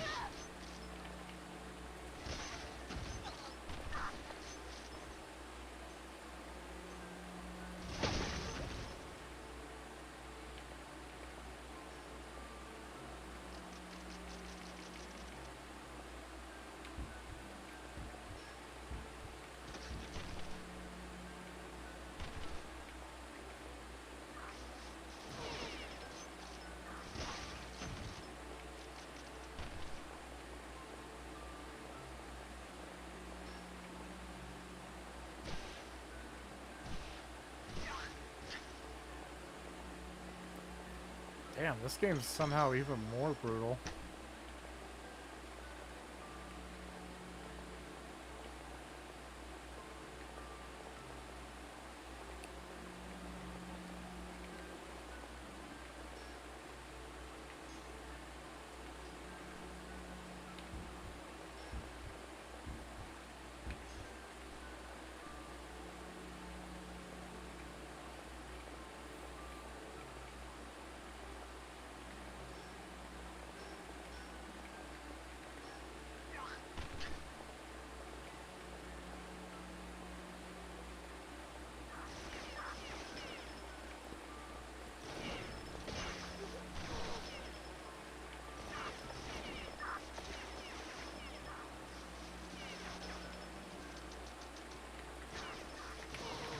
Shit. Fuck.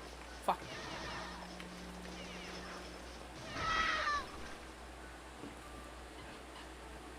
Damn it.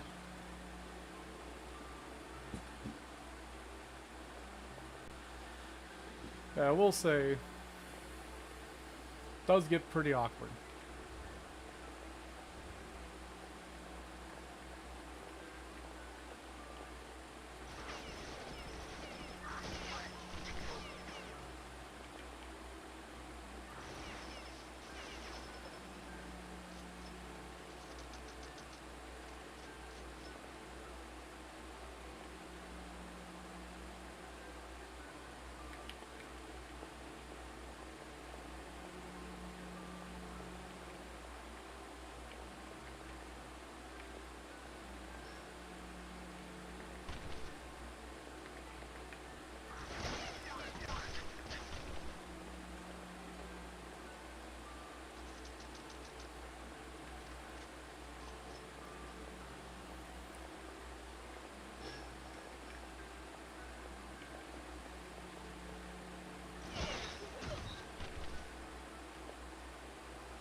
It's also more difficult.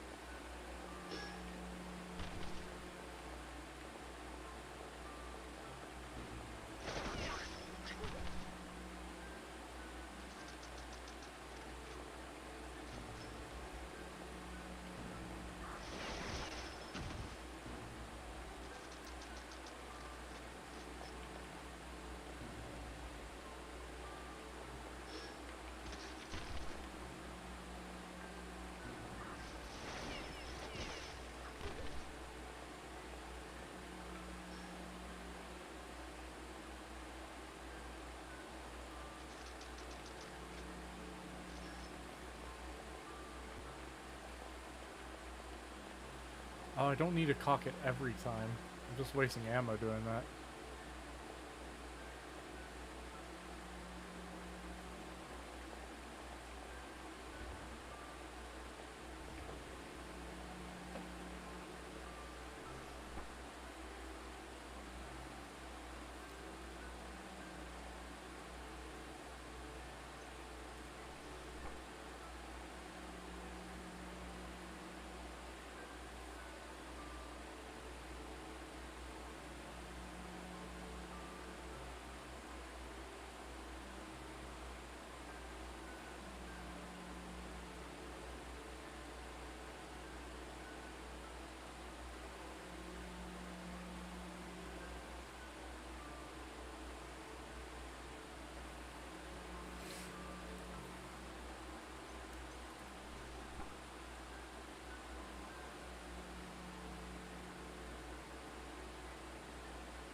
Damn, I don't have enough money. Okay, so maybe everyone isn't a... Hmm.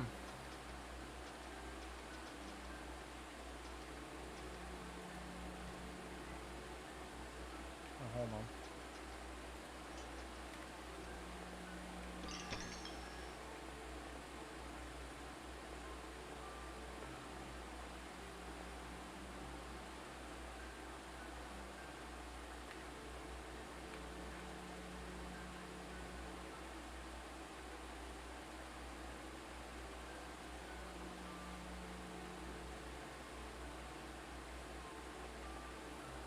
Is there anywhere that says how much money I got?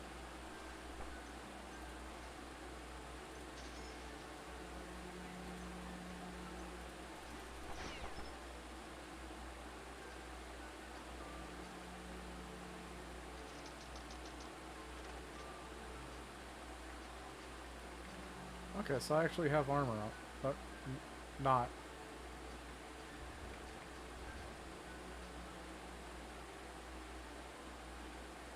Guess I don't have armor on. Or it's just body armor. Or it's just for my portrait.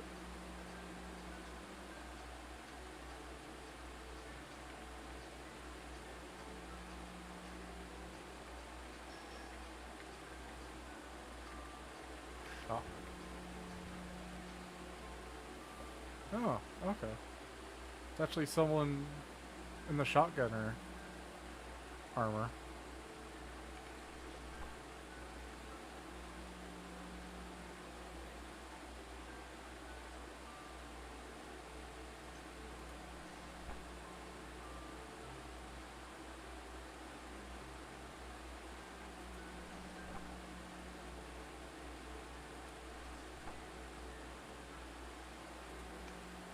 Okay, so these are just soldiers. Oh, and I could buy mags. Fuck.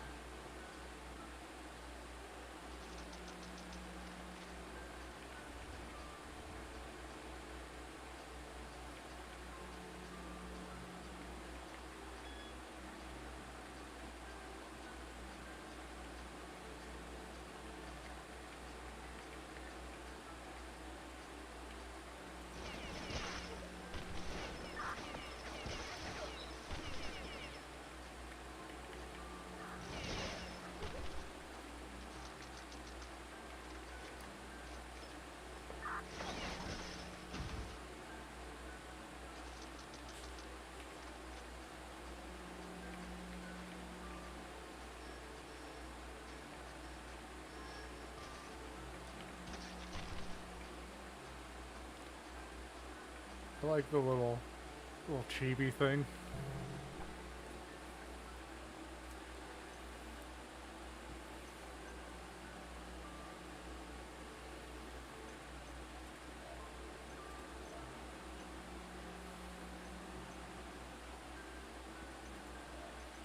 Probably for the best.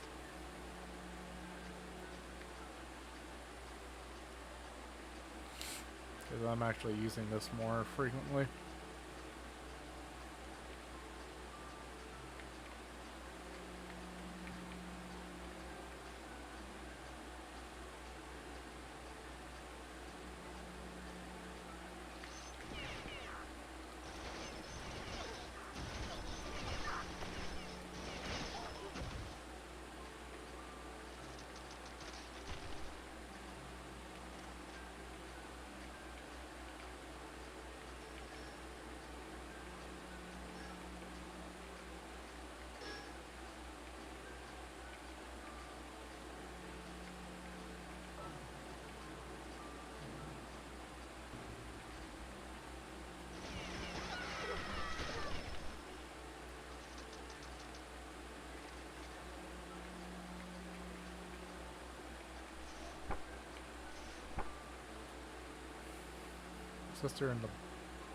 Sister and the brother.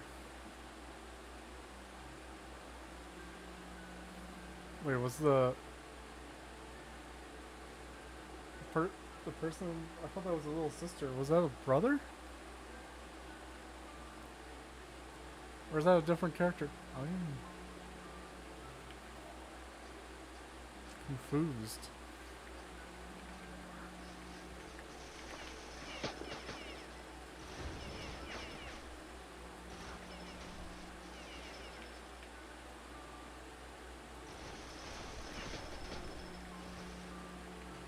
Oh, damn.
Oh, I'm completely out of ammo.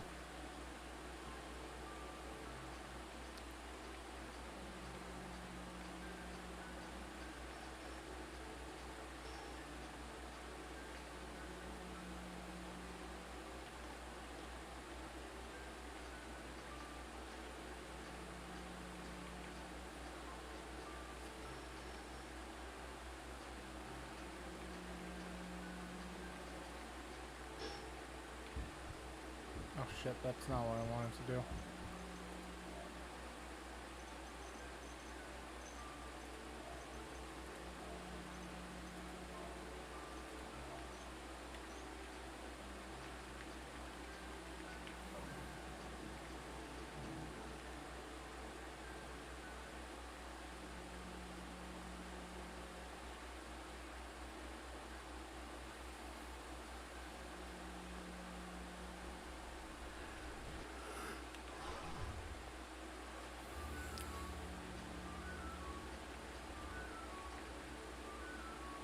Whoa.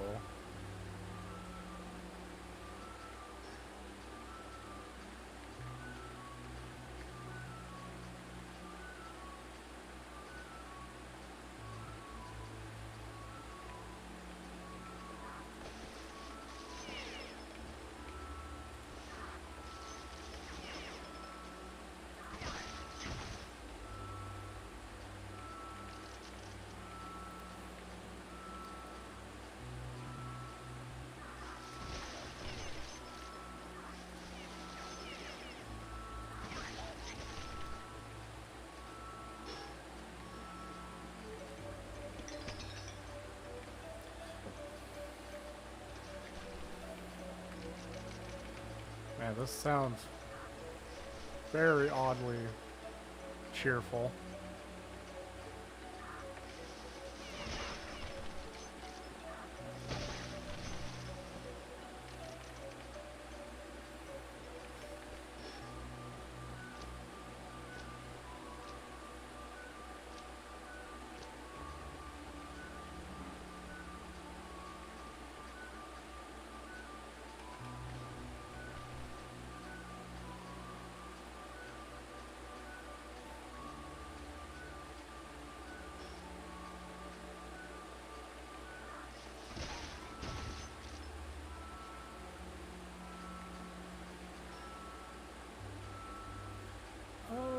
Okay.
Fuck, I'm almost out of ammo.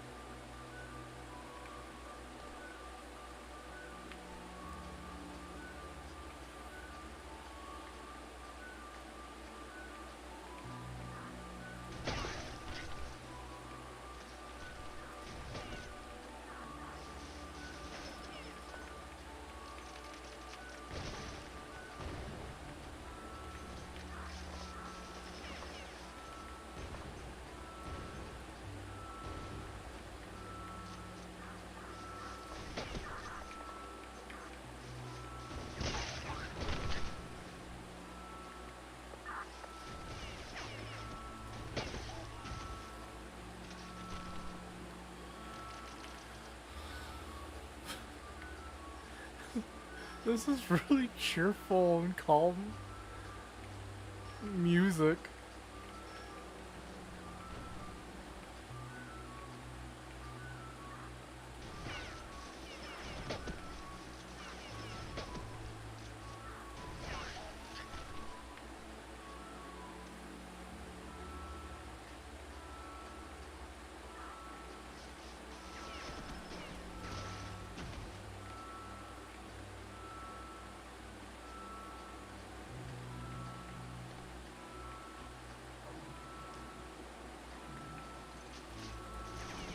Oh shit.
So I think it might be a mix of the two.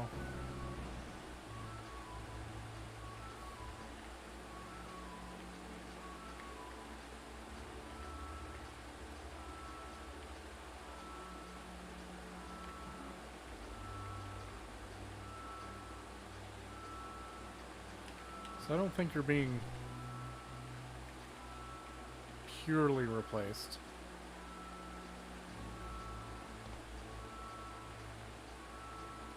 Maybe. Maybe you are just, every time you die, it's a new martyr who takes your place.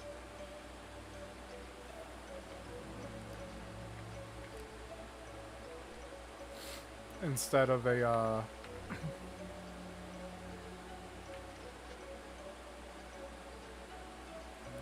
it's a new martyr who takes your place instead of, fucking your mind getting put into a new body upon your death.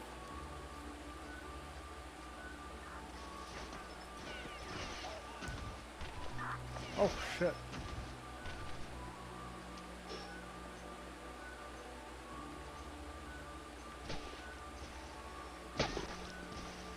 Oh shit.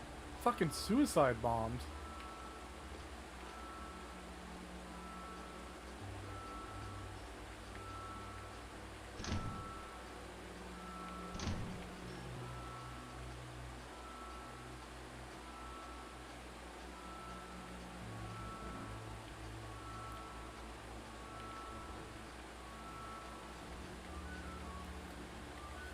But would that make sense?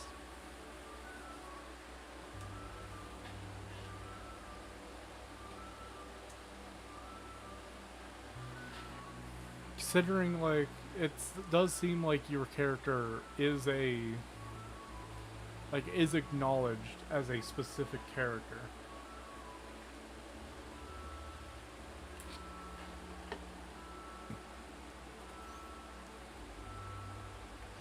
Oh shit. Still alive.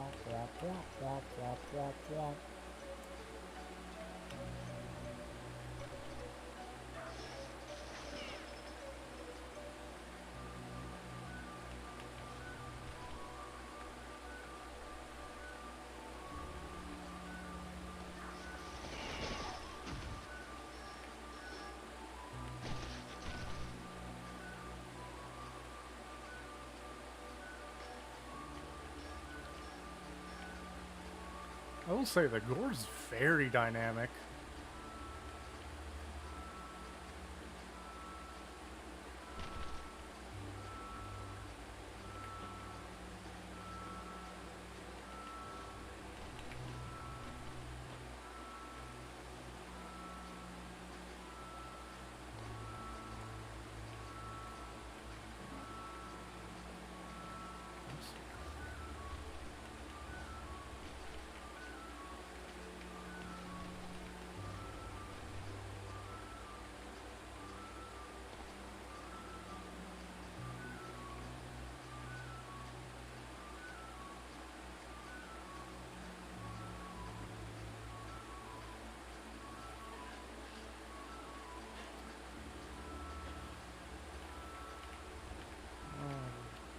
That life. From that, but this just.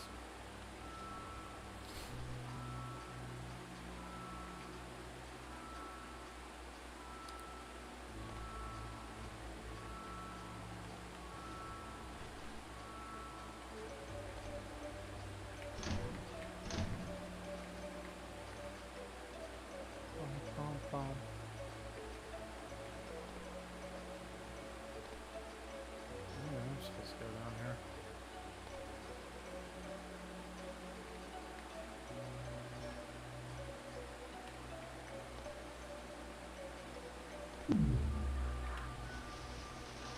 Whoa.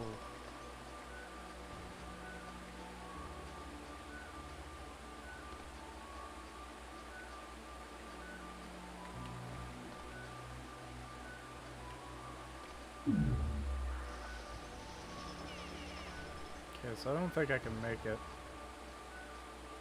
up there. Let me actually.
Holy shit.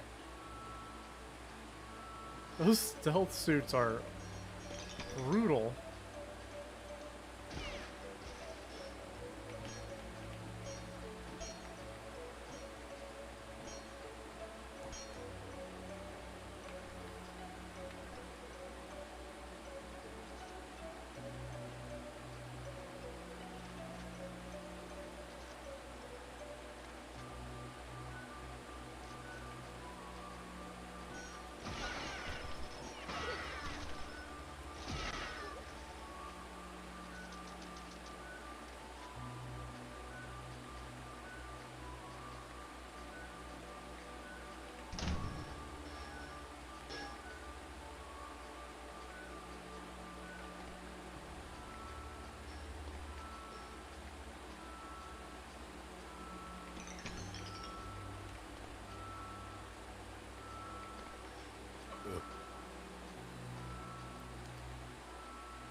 Fucking stay still.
Merce will probably do me best.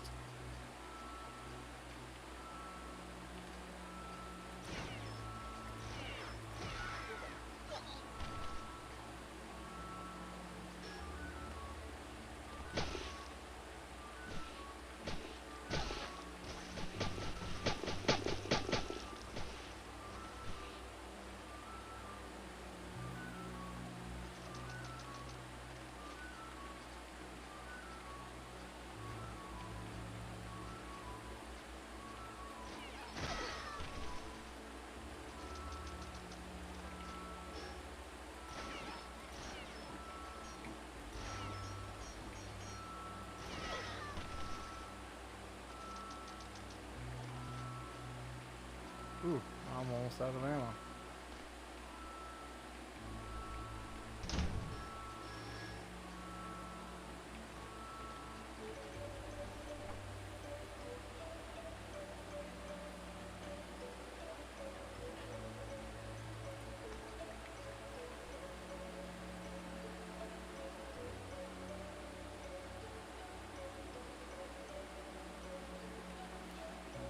Oh, you sneaky bastard.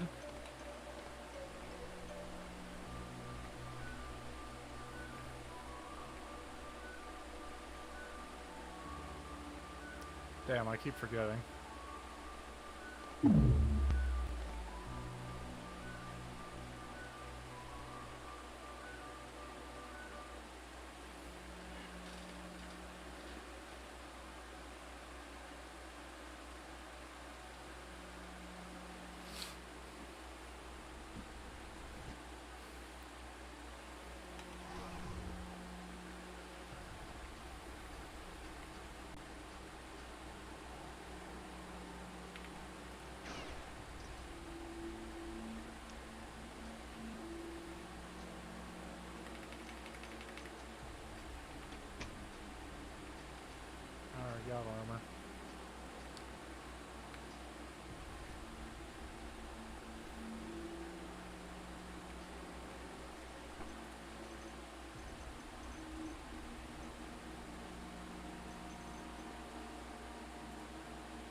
Cool.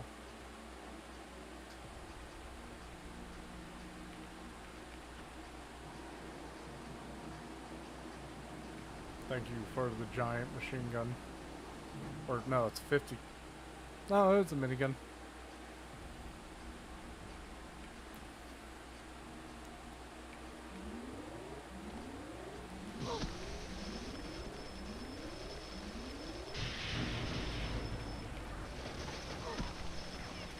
Oh shit.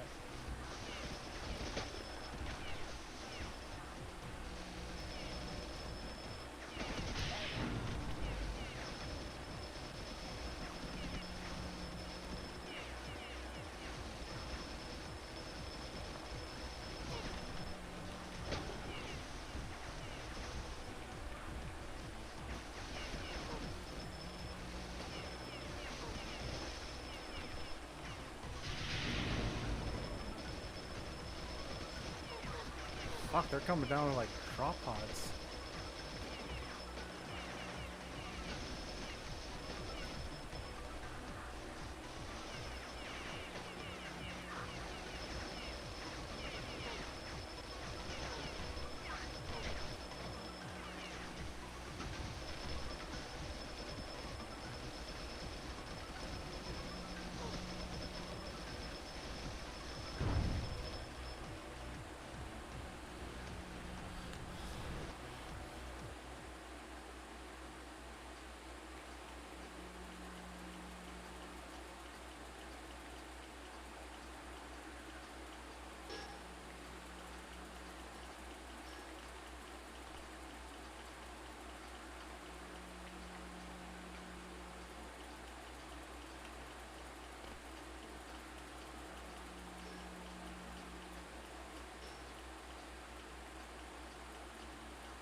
Okay.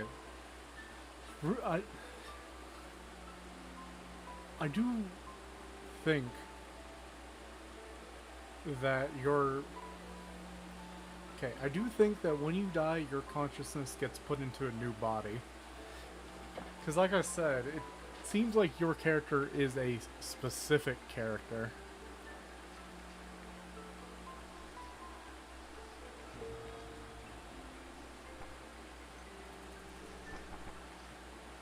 Like, it seems like... There we go. Seems like your characters are very specifically, like, a character. And not one of many, if that makes sense. Also, Ilulu must be your brother, then.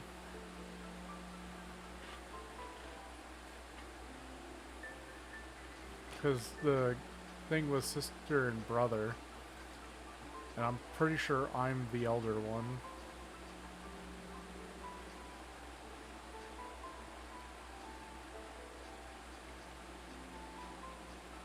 Because the brother was the younger one.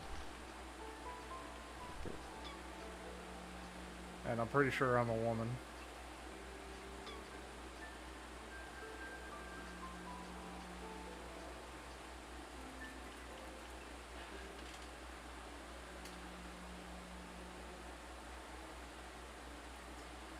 I'm trying to make a sense of all this. Very weird.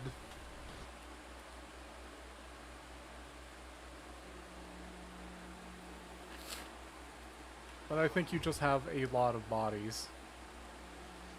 That you're one mind but many bodies.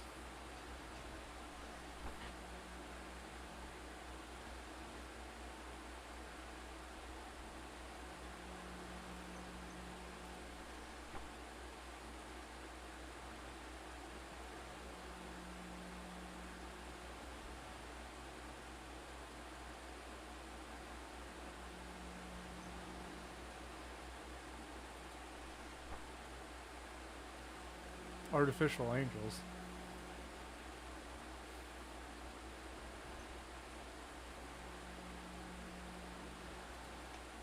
Yeah, like they refer to you as like not one of many, but as like a specific character.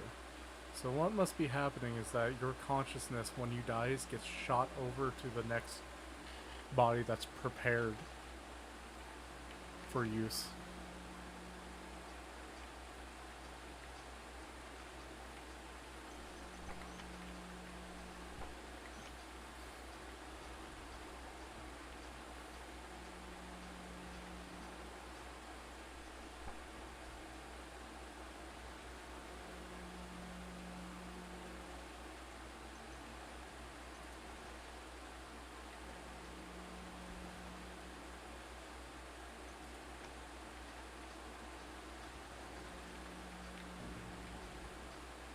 Oh hey, the OG gear. Not gonna be much better, to be honest. Like, says, oh, are you cold? Dressed like that.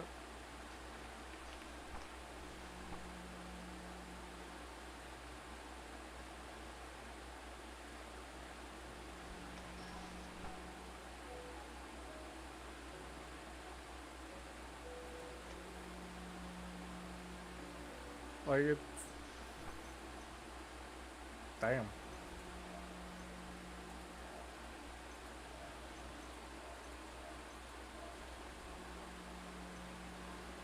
Oh, so you get different clothing based... I'm assuming you get different clothing based on what difficulty you go into. Maybe. Could also just be names. But yeah, it's like, not that much better.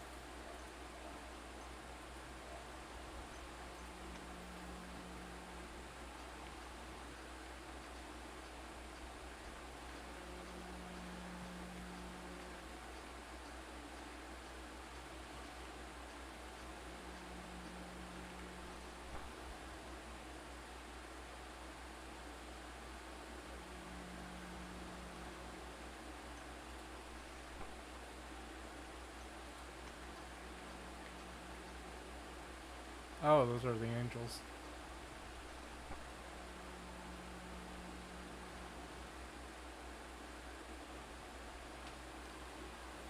Oh, I've killed the remaining angels, but these are... I've killed the remaining angels, but these are artificial ones.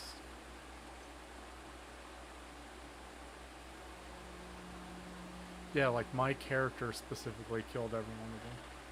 So yeah, it's gotta be like... I just wake up in a different body. That's just a clone of this body.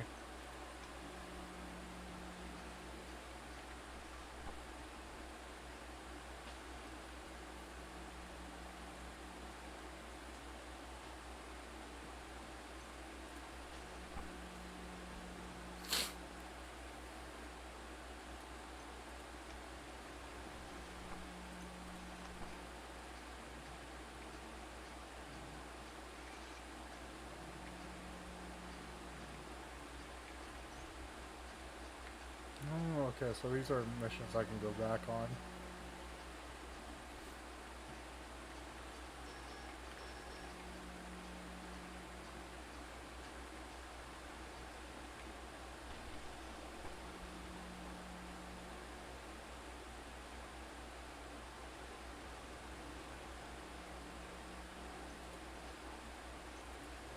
Isn't that what the one lady does?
Oh, I'm able to punch now.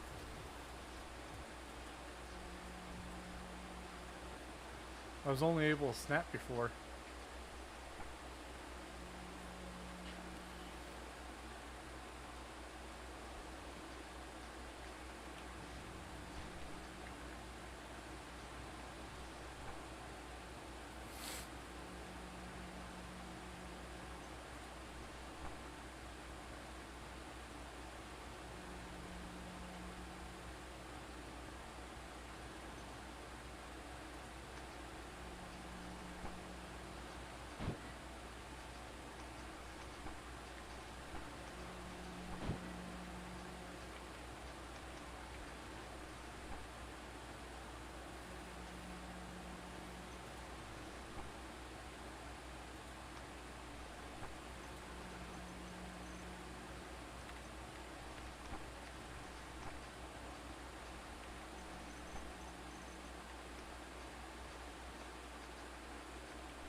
Oh, damn.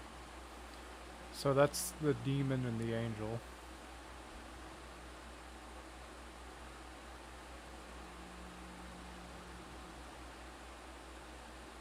Oh, wait, no, that's... Oh, that's the representing it, tearing you apart.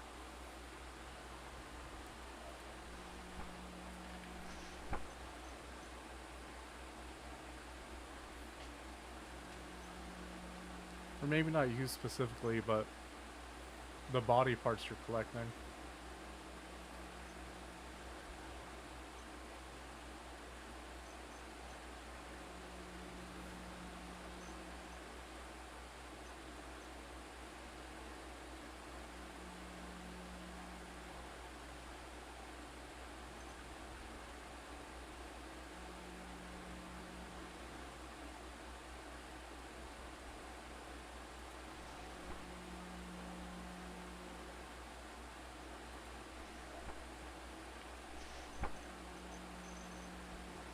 I collected more.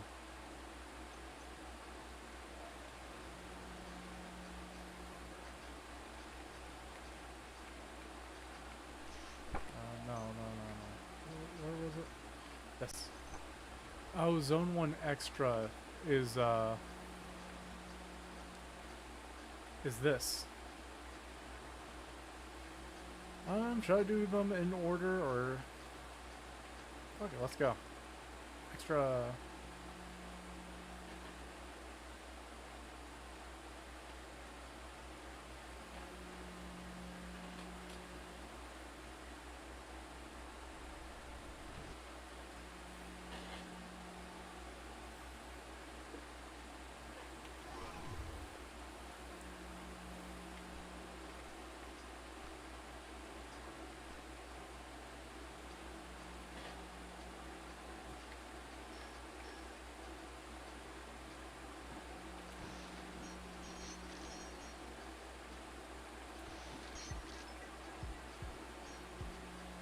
Damn, this is fucking slippery.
it is.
Oh shit.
guys are always difficult.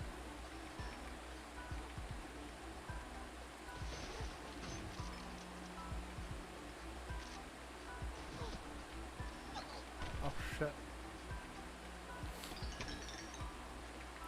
Yeah, like, see, sometimes you just don't actually kill them right away. And then they'll either, like, blow themselves up or take one last shot.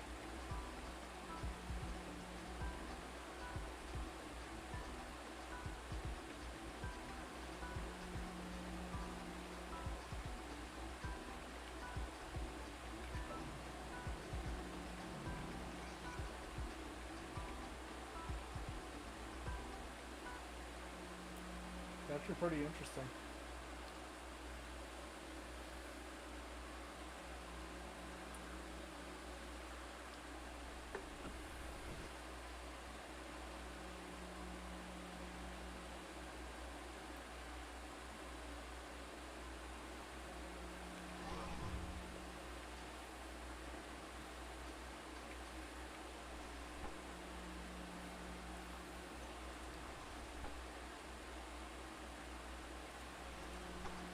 Okay, so nothing really changed in terms of dialogue.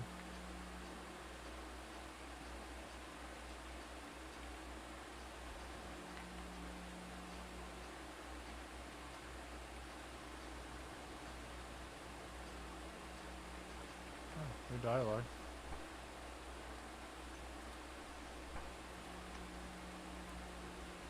Or not.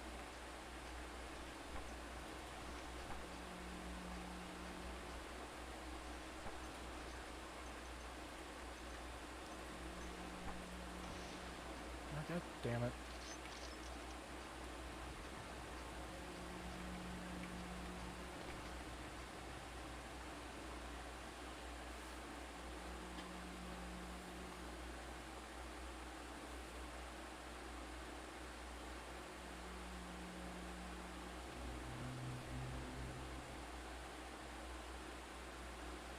Oh, okay.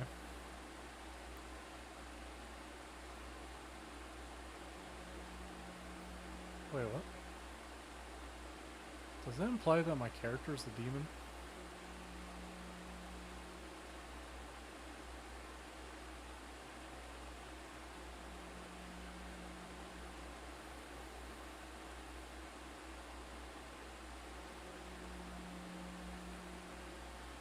Machine angels, none of it. So the angels I killed in the first game, they weren't always angels.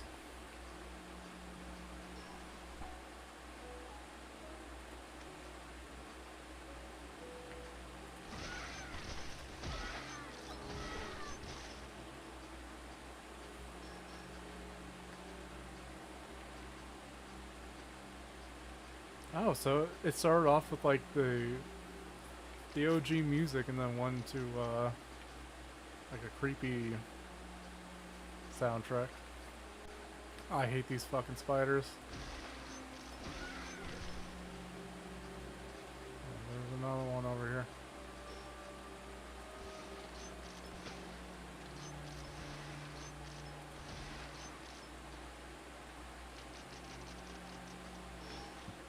Oh shit. What are they?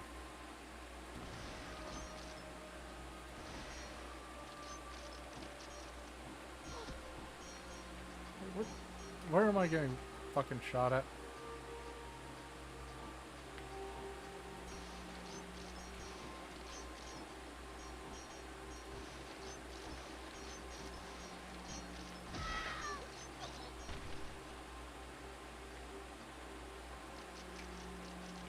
I spent too much ammo trying to fucking deal with that shit.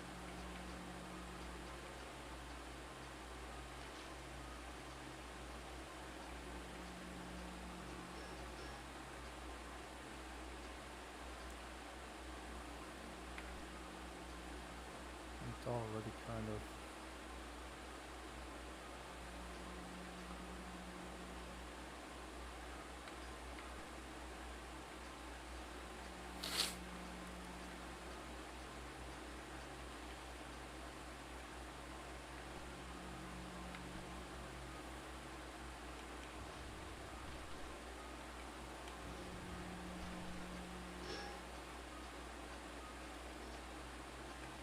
Oh shit. Fucking hell, they come out of nowhere.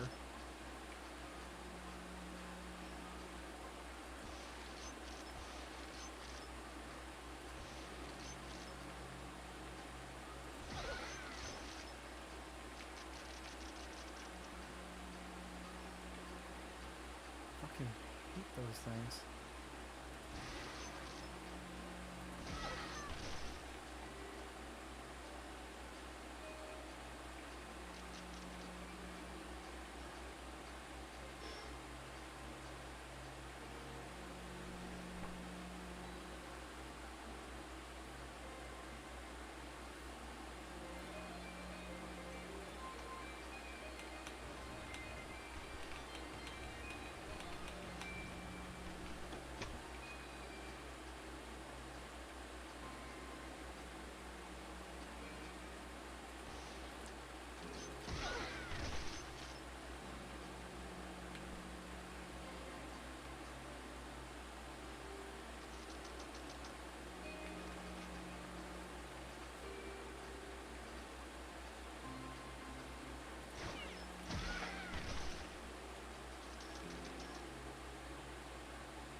It was just a waste of a bullet.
Yep.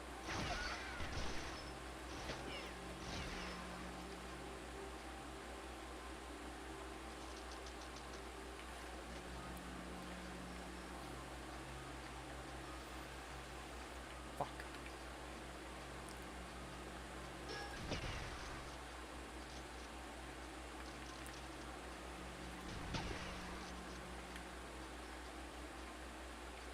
I don't know why it's sometimes auto.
temperance.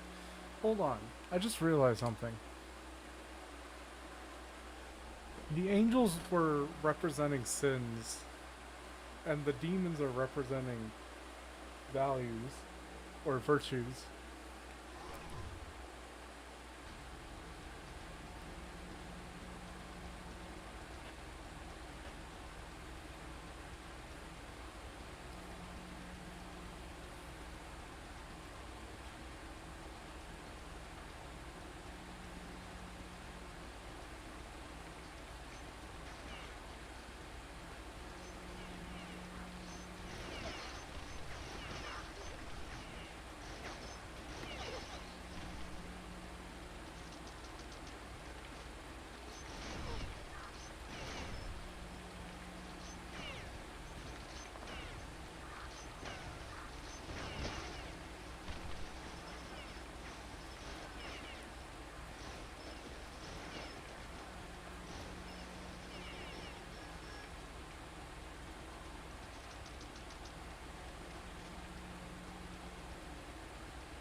Do I even have access to? Nah.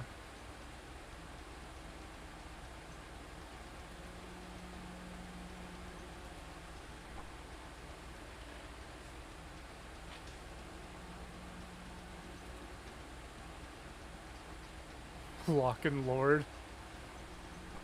That's awesome.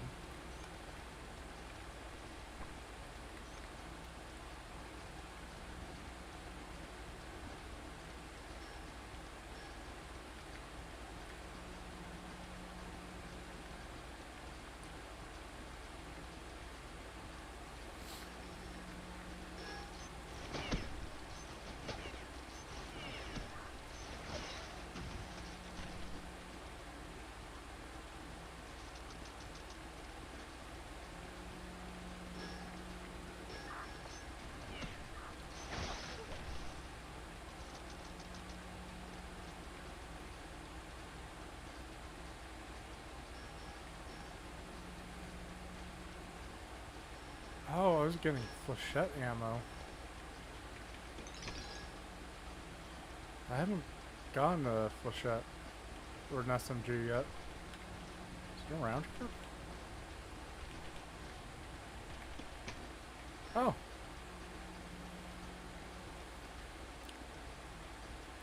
Oh, it actually looks more like an Uzi. Uzi.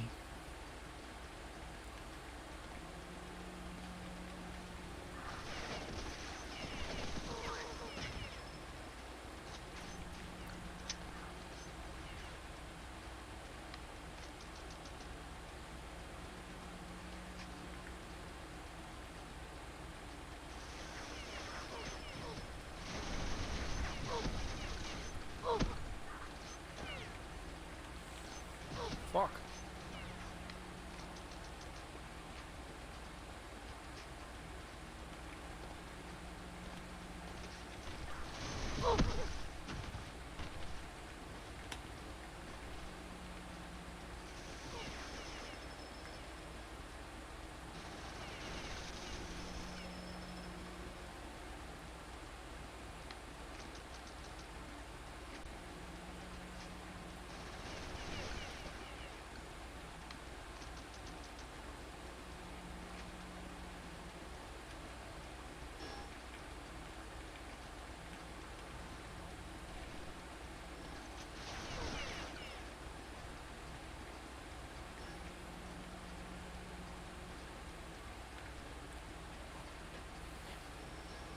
Probably gonna keep to this.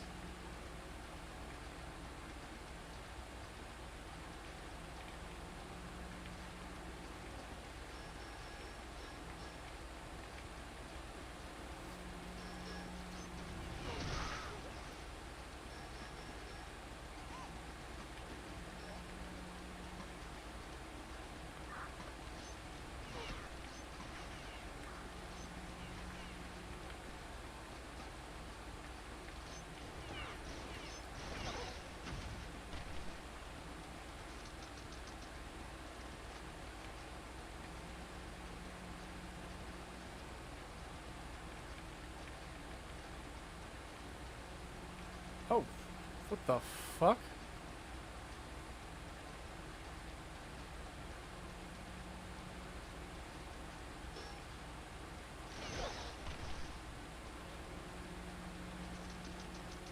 How did that happen? I know I shot a rocket, but...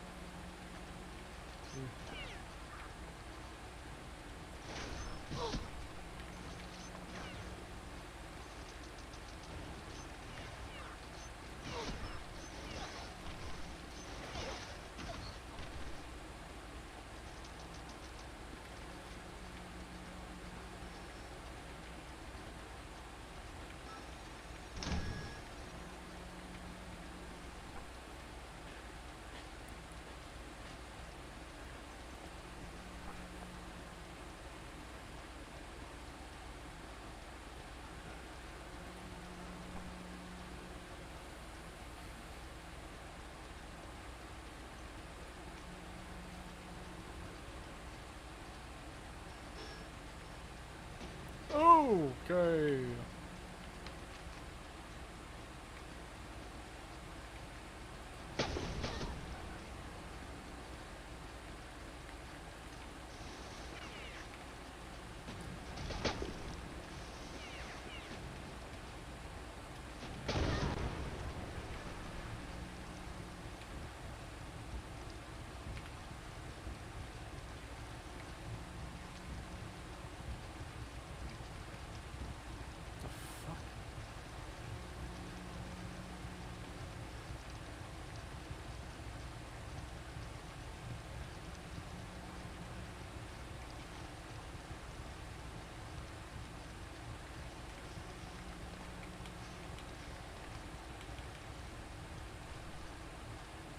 Hell yeah.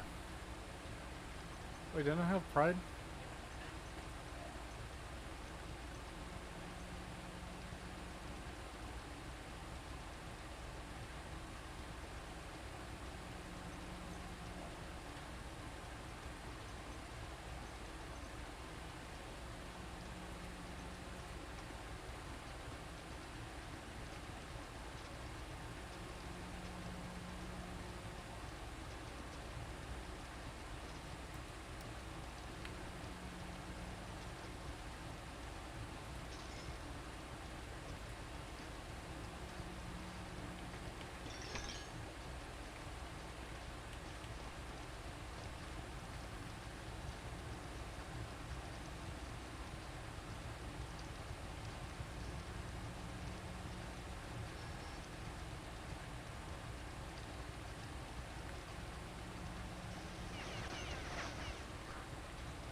Oh, that's what that crying was.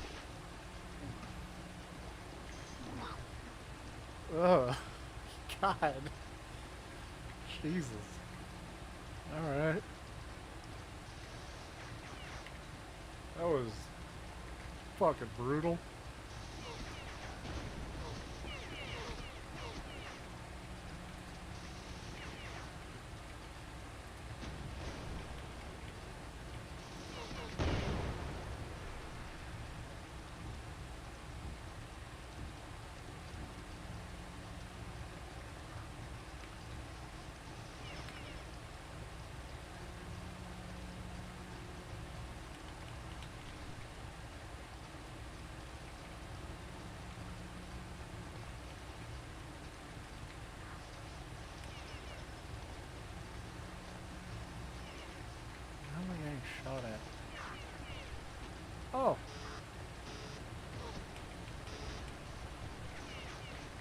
Literally that.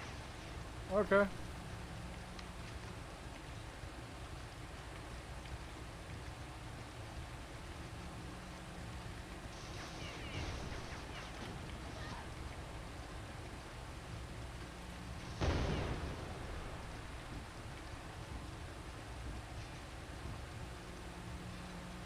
Oh.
God damn. It's more of those fucking tanks.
cracking all over. Do I get to drive it?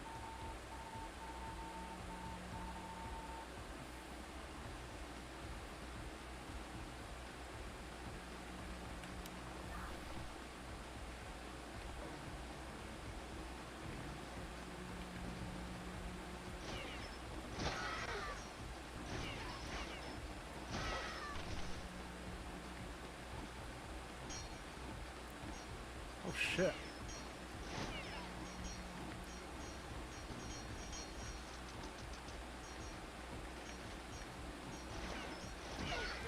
God damn, these guys keep fucking moving all over.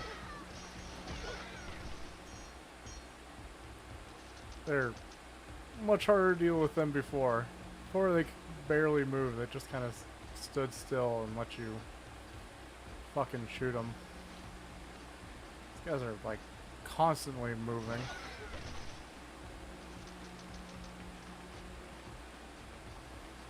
And I'm not even on hard.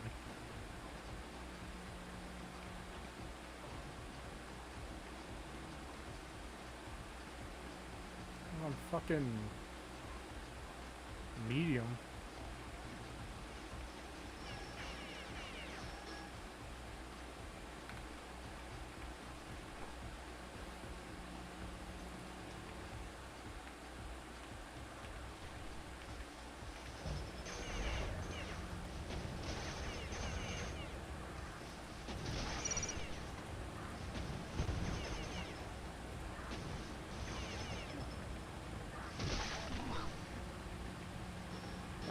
How do I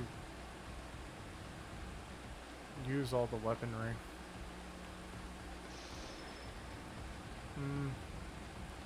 Not the biggest fan of that, but ugh.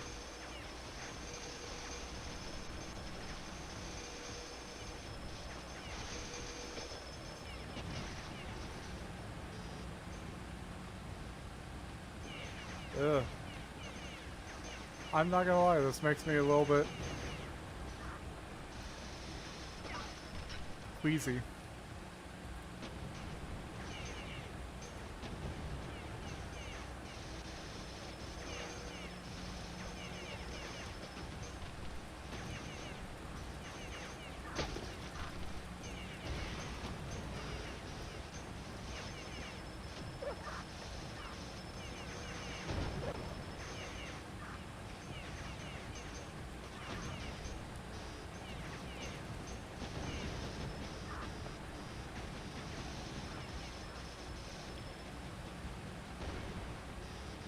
Yeah, I'm not gonna lie, this makes me a bit queasy driving this.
go.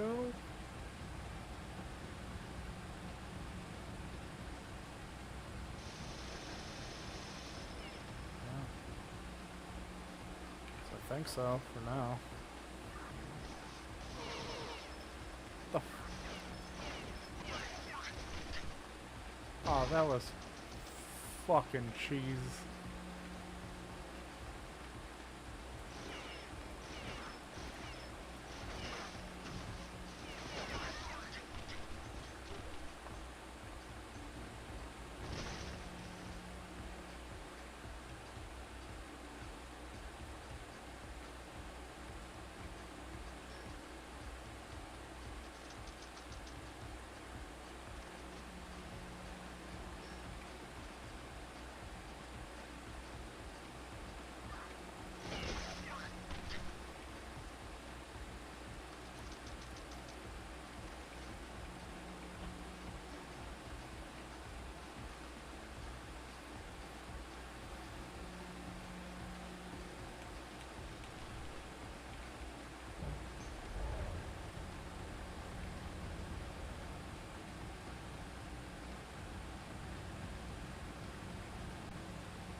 Oh shit. So after this, I'm probably gonna have to head off because my headphone battery is low.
I will say, I kind of wish it was the armored suit.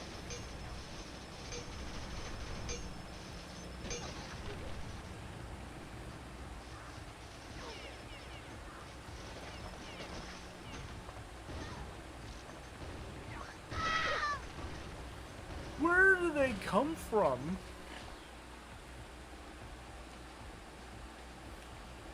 Like, actually, where do they fucking come from?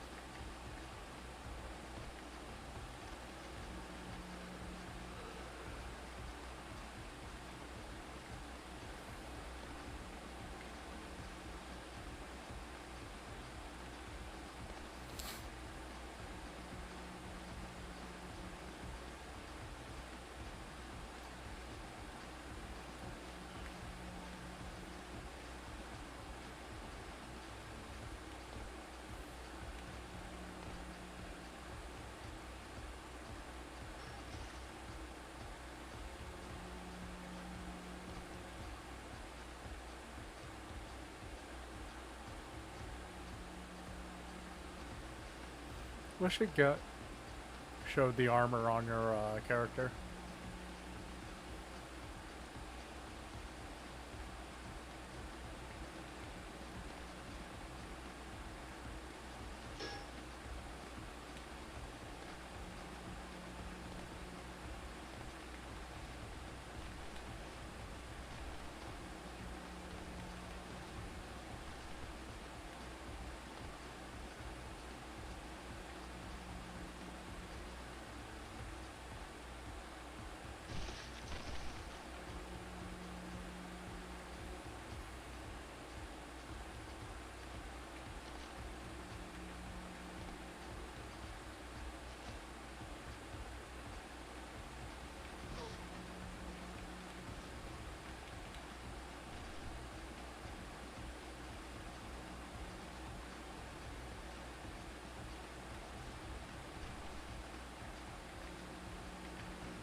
Alta. I'm taking Alta as the, let me check.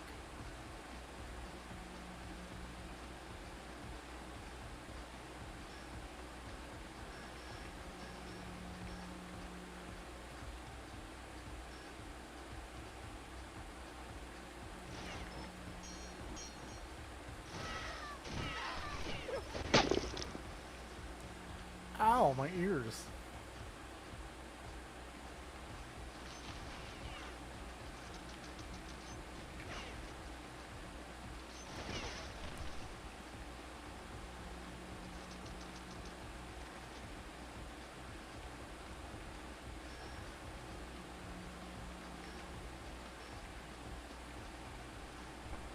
No, that's Eska.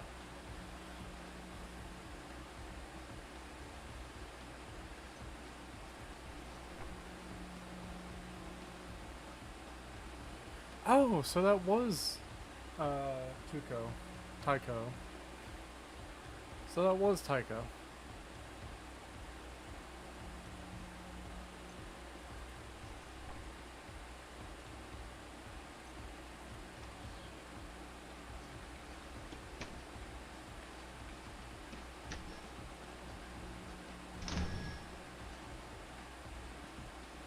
Oh, yeah, baby.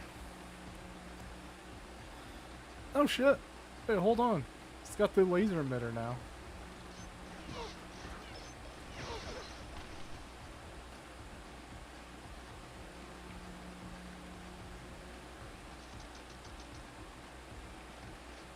It's got an extended mag.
Hold the fuck on.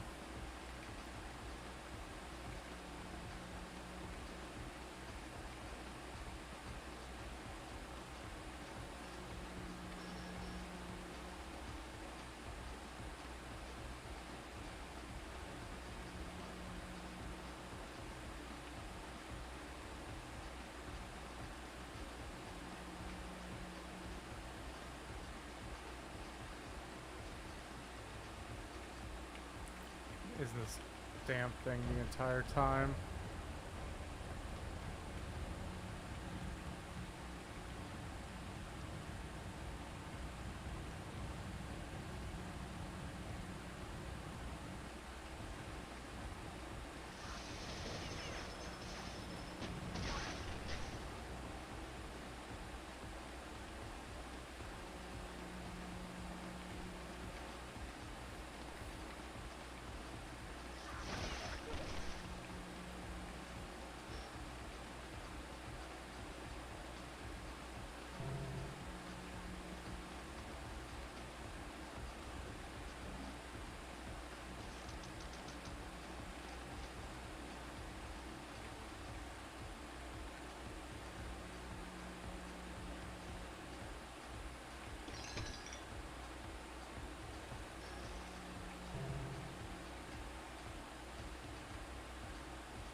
Anyways.